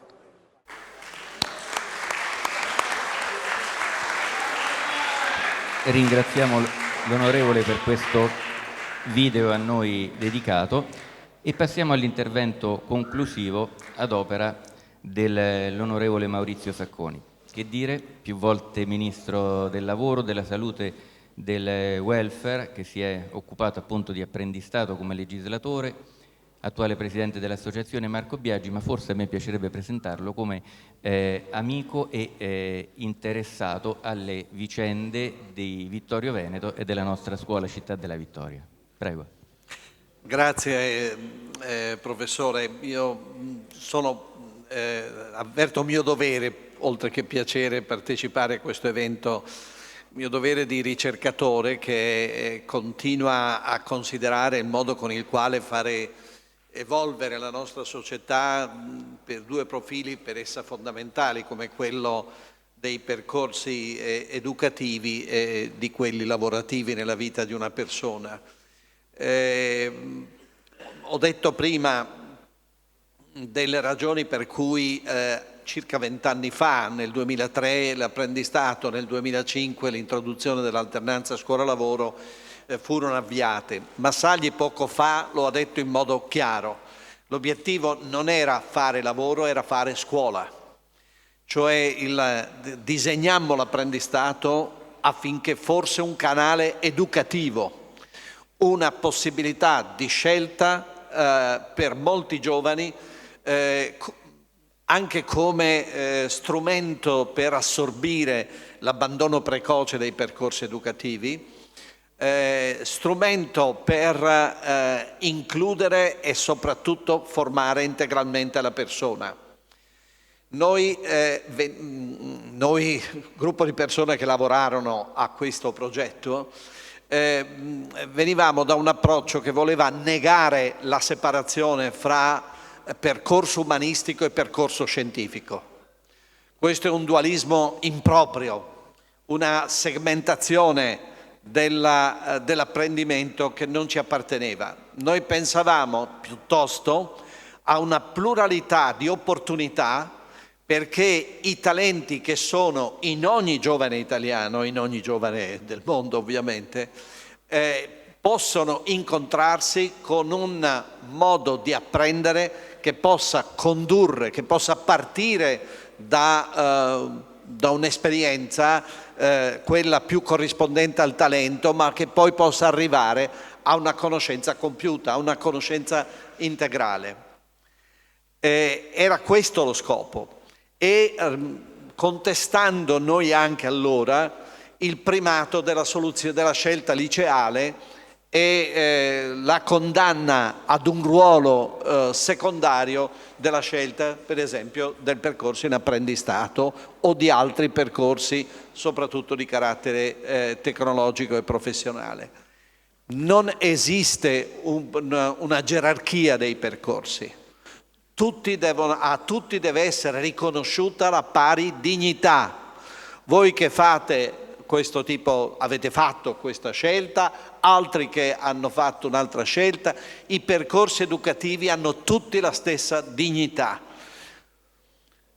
Qual è, come dicevo, la differenza? Innanzitutto deve essere determinata dall'orientamento. Questo è un tema che le nostre istituzioni devono affrontare con più determinazione sulla base di un dialogo fondamentale con le famiglie e con le imprese.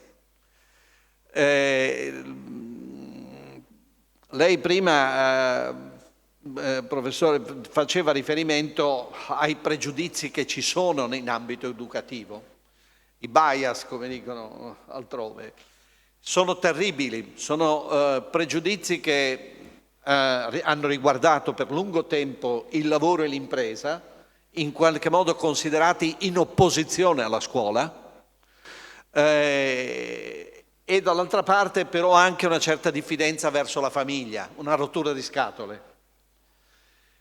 Invece è necessario quell'ascolto umile che tutti gli attori che concorrono alla crescita di un giovane devono prestare, quell'ascolto che ci deve consentire di far collaborare istituzioni educative, famiglie, imprese, riconoscendo le istituzioni educative la valenza educativa del lavoro.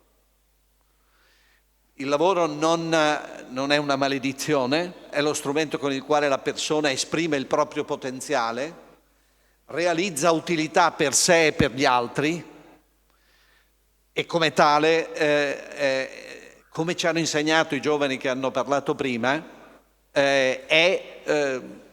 ha una robusta valenza educativa. Se voi avete notato, prima ancora che dirci di avere appreso come realizzare un determinato obiettivo tecnico, ci hanno parlato di esperienze di risultato, di esperienze di relazionalità con altri, di esperienze di fatica, di sacrificio, quindi di modi con i quali non solo apprendere quella determinata specifica competenza, ma modi con i quali crescere come persone. È per questo che il rapporto che da un lato l'impresa deve accettare di essere parte del percorso educativo e dall'altra parte la scuola deve riconoscere nell'impresa un luogo educativo. La scuola mantiene la responsabilità primaria di questi percorsi, non può sottrarsi a un dovere, a una responsabilità primaria, perché alla fine, come dire, garantisce il risultato, ma sa di doverlo conseguire mediante questa collaborazione, questa integrazione appunto tra apprendimento teorico e pratico. I pregiudizi continuano, ne abbiamo parlato anche l'anno scorso, perché le cose non vanno sempre bene, perché ci possono essere infortuni e ovviamente, come è stato ricordato prima, gli infortuni devono essere prevenuti. E guardate che sempre di più il contesto di un rapporto di lavoro dovrà essere dedicato alla prevenzione della salute della persona in modo olistico, non soltanto con riferimento ai rischi di carattere generale o specifico che insistono in quell'ambiente di lavoro. Anche perché il lavoro si va caratterizzando per una progressiva separazione dal vincolo di spazio e di tempo. E quindi questa grande parte della vita che trascorriamo nel contesto di un rapporto di lavoro e che non si realizza soltanto in un ambiente di lavoro, non può non essere anche tempo dedicato a prevenire la salute integrale della persona. Le imprese più evolute vanno oltre la salute e sicurezza, oltretutto troppo spesso formalisticamente intesa, ma si preoccupano per esempio di educazione agli stili di vita, di prevenzione di malattie croniche non trasmissibili, di screening periodici della persona. Cioè nel tempo di lavoro e grazie al datore di lavoro si realizzano anche quelle attività diagnostiche che potrebbero essere altrimenti trascurate. E pensate alle donne in modo particolare e a certi territori in modo ancor più particolare. Quindi questo, come dire, l'obiettivo è quello sempre più di riempire questo, di riempire di profili non solo genericamente positivi, ma insomma di primaria rilevanza il contesto, il percorso educativo e il percorso lavorativo. C'è un altro profilo che noi dobbiamo sempre tener conto. Questi giovani si confrontano con macchine intelligenti. Oltretutto la banalizzazione dell'intelligenza artificiale sta crescendo. Avete visto anche questa rapida comparsa, con la quale dovremo nuovamente fare i conti, di alcuni strumenti cinesi. Che cosa sarà l'intelligenza artificiale? Noi non lo possiamo immaginare dal punto di vista dell'evoluzione geometrica che attraverso i dati questa riuscirà a produrre. Perché immagazzinando, elaborando, classificando dati potrà per molti aspetti avere capacità superiori alla persona. Ma come più volte ricordiamo, non avrà mai cuore questa intelligenza artificiale, non avrà mai alcuni profili che appartengono alla originalità della persona. Ma la persona come si confronta con questa macchina così, con queste macchine così potenti, con questi strumenti così potenti? Userà questi strumenti per sostituire la propria intelligenza o per aumentarla? Questo è il grande quesito. Il grande quesito non è quello sui lavori che moriranno perché altri ne nasceranno e non possiamo non confidare in questo tipo di prospettiva che abbiamo conosciuto per tutte le rivoluzioni tecnologiche. Il tema vero è quanto l'uomo si sottometterà alle macchine. Guardate, questo non è un interrogativo retorico e così distante dalla realtà presente. Io ho avuto un'esperienza medica per una patologia seria, nel senso che il medico curante si è discostato all'ultimo momento dalle linee guida. E devo dire, sono trascorsi un po' di anni e io comunque ho vissuto bene grazie a questo suo coraggio. Ma discostarsi per un medico dalle linee guida vuol dire affrontare il rischio di responsabilità civili, penali, contabili, se è pubblico, amministrative. Noi viviamo in un tempo nel quale c'è stato un atteggiamento istituzionale ossessivamente ostile alla responsabilità, ma anche dentro le grandi imprese, nei protocolli organizzativi delle grandi imprese si tende a non dare valore all'assunzione di responsabilità, cioè a quell'agire in scienza e coscienza della persona sulla base quindi di un pensiero critico. Io non critico, non tale da non riconoscere la forza della macchina, ripeto, per quella crescente informazione che la macchina è anche in grado sempre più di acquisire da sé, non solo di farsi dare. Ma quel pensiero critico deve far sì che davvero l'ultima parola spetti alla persona.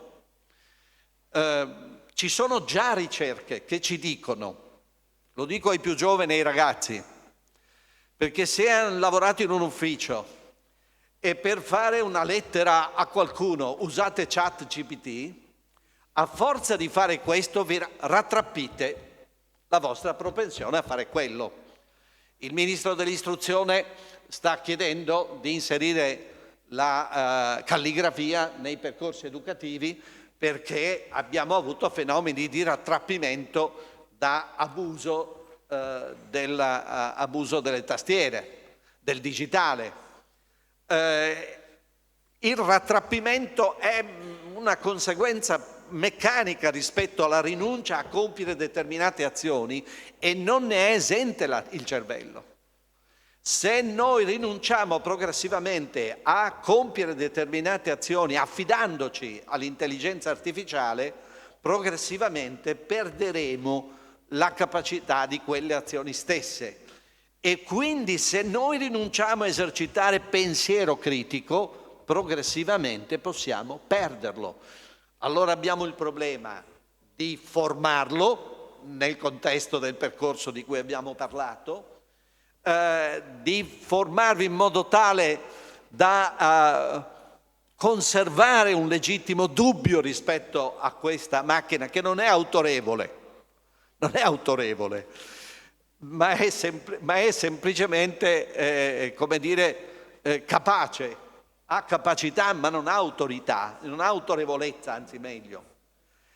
E quindi per parte vostra ricordatevi sempre che la parola ultima tocca a voi. No. Le istituzioni devono formarvi affinché abbiate questo pensiero critico, ma poi questo pensiero critico lo dovrete alimentare lungo tutto l'arco della vita, sia attraverso l'apprendimento continuo che attraverso l'esercizio continuo del pensiero critico. Quindi formazione integrale e pensiero critico sono gli strumenti di cui abbiamo bisogno. Voi non siete condannati ad avere meno pensiero critico di uno studente di un liceo classico, anche perché ci si augura che pur essendo entrati nel percorso educativo attraverso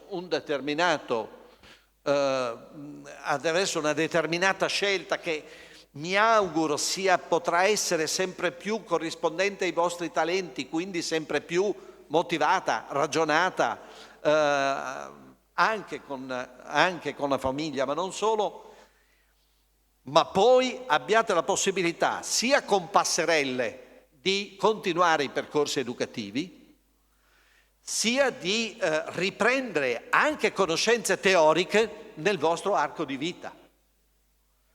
Questo allora, e concludo su questi profili, davanti a dirigenti scolastici, uso ancora l'espressione della mia generazione preside, mi consenta di salutare con molto affetto la preside emerita, la professoressa Picchi, per tutto il lavoro di questi anni. Per quello che noi potremo fare nel prossimo tempo è ciò che ci sta invitando a fare ora il ministro Valditara. Cioè immaginiamo dei percorsi ai quali può corrispondere il contratto di apprendistato in base a una norma recente di fine anno scorso.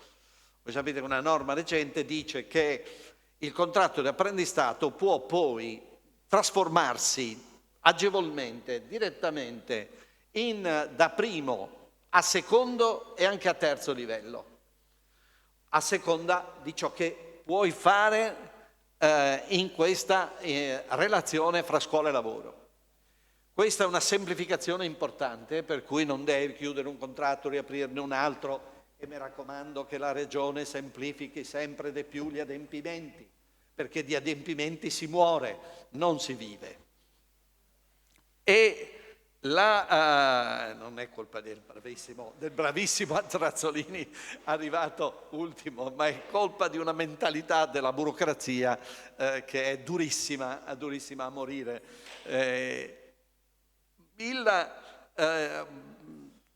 Quindi l'apprendistato si può adattare a che cosa? Si può adattare al fatto che voi potreste pensare a un certo punto di fare anche una formazione terziaria. La formazione terziaria in Italia adesso non è più solo universitaria, anzi c'è una bella gara per l'accademia, perché l'accademia adesso ha trovato una sfida nei cosiddetti ITS o IFTS, eccetera, che la sfidano. Allora hanno voluto le lauree professionali, cioè anche noi.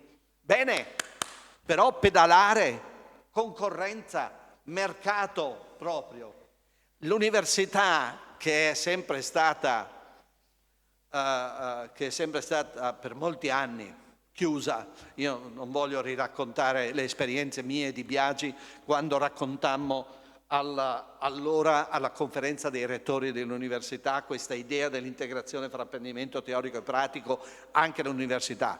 Quando noi consentimmo con la nostra norma di fare gli uffici di placement nelle scuole che si concludono con un titolo spendibile sul mercato del lavoro e nelle università. Le università hanno inteso gli uffici di placement vorrebbe dire collocamento, ma è in realtà volevano significare, come ha detto bene qualcuno prima, coprogettazione di percorsi educativi, apertura al territorio. Quindi l'università è chiamata adesso a confrontarsi con la filiera tecnologica professionale che si realizzerà, voi sapete, in 4 anni, non più 5, in via adesso sperimentale, ma noi contiamo poi definitiva, più 2 di percorso in istruzione tecnica superiore, che vale come l'università, perché io spero che smonteremo la parola dottore e che la lasceremo ai medici come nel mondo anglosassone. Io spero che toglieremo valore legale, vi dico la verità, questo io sono un sostenitore del superamento del valore legale, perché voglio dare valore sempre più alla sostanza, non alla forma. No, veda dei ragazzi travolti fino a 28-29 anni in percorsi universitari di scienze politiche, con tutto rispetto. E con una università che non si pone il problema di trattenerli fuori dal mercato del lavoro in percorsi deboli, mi sia consentito di dire deboli, soprattutto quando prolungati, fino ad età che rischiano di determinare intrappolamento nel not in employment or education. Quindi io invito voi a pensare a questi nuovi percorsi. Pensate al 4+2, pensate al campus, pensate all'Academy ETS o relazionatevi con esperienze che in questo territorio esistono. Lo dico voi perché siete più avanti di altri. È come dire, la mia invocazione è per meriti ricevuti sul campo. E quindi guardare adesso avanti a queste nuove sperimentazioni che non escludono, la mia polemica con l'Accademia è per costringerla a uscire dalla sua clausura, ma nella speranza che anche molti giovani poi decidano invece di fare ingegneria, pensando a questi percorsi tecnologici o altro.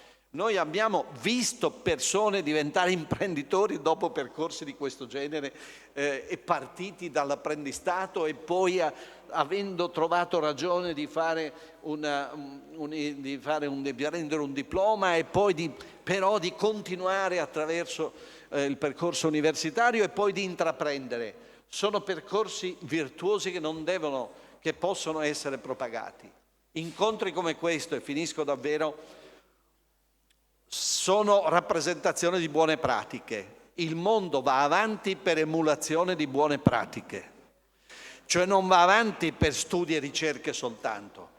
E l'emulazione di buone pratiche, lo insegnano anche i nostri distretti, quelli che gli scienziati poi hanno chiamato distretti, ma io che ho un'età che li ha visti nascere, erano il caos, non erano distretti. Erano il caos prolifico, il caos non è una parola negativa, erano caos prolifico, perché ognuno copiava un po' l'altro e ci aggiungeva qualcosa di suo.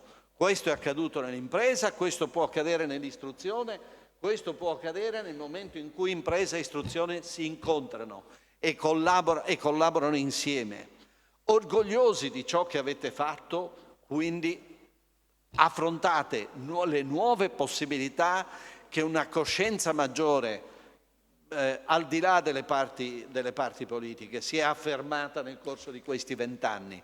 A me manca molto la possibilità che Marco Biagi non possa vedere quanta strada hanno fatto le sue idee, anche se è stato ammazzato per colpa di esse. Grazie.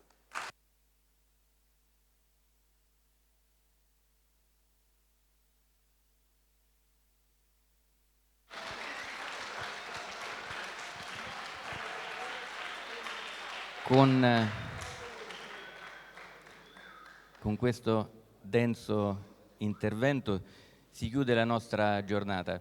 Io, se non i ringraziamenti, non ho veramente nulla da aggiungere, e invece una cosa l'aggiungo: valeva la pena di essere ancora una volta qui oggi per parlare di apprendistato, di Città della Vittoria, di futuro. Grazie a tutti.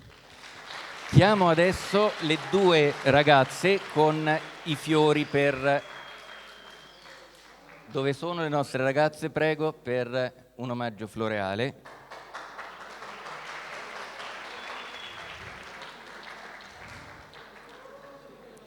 Le due Martine mi dicono, perfetto. Benissimo. Ecco. Abbiamo ancora dei cadeau? Vediamo le nostre Martine. Perfetto, sapete già chi? Benissimo, benissimo. Ecco.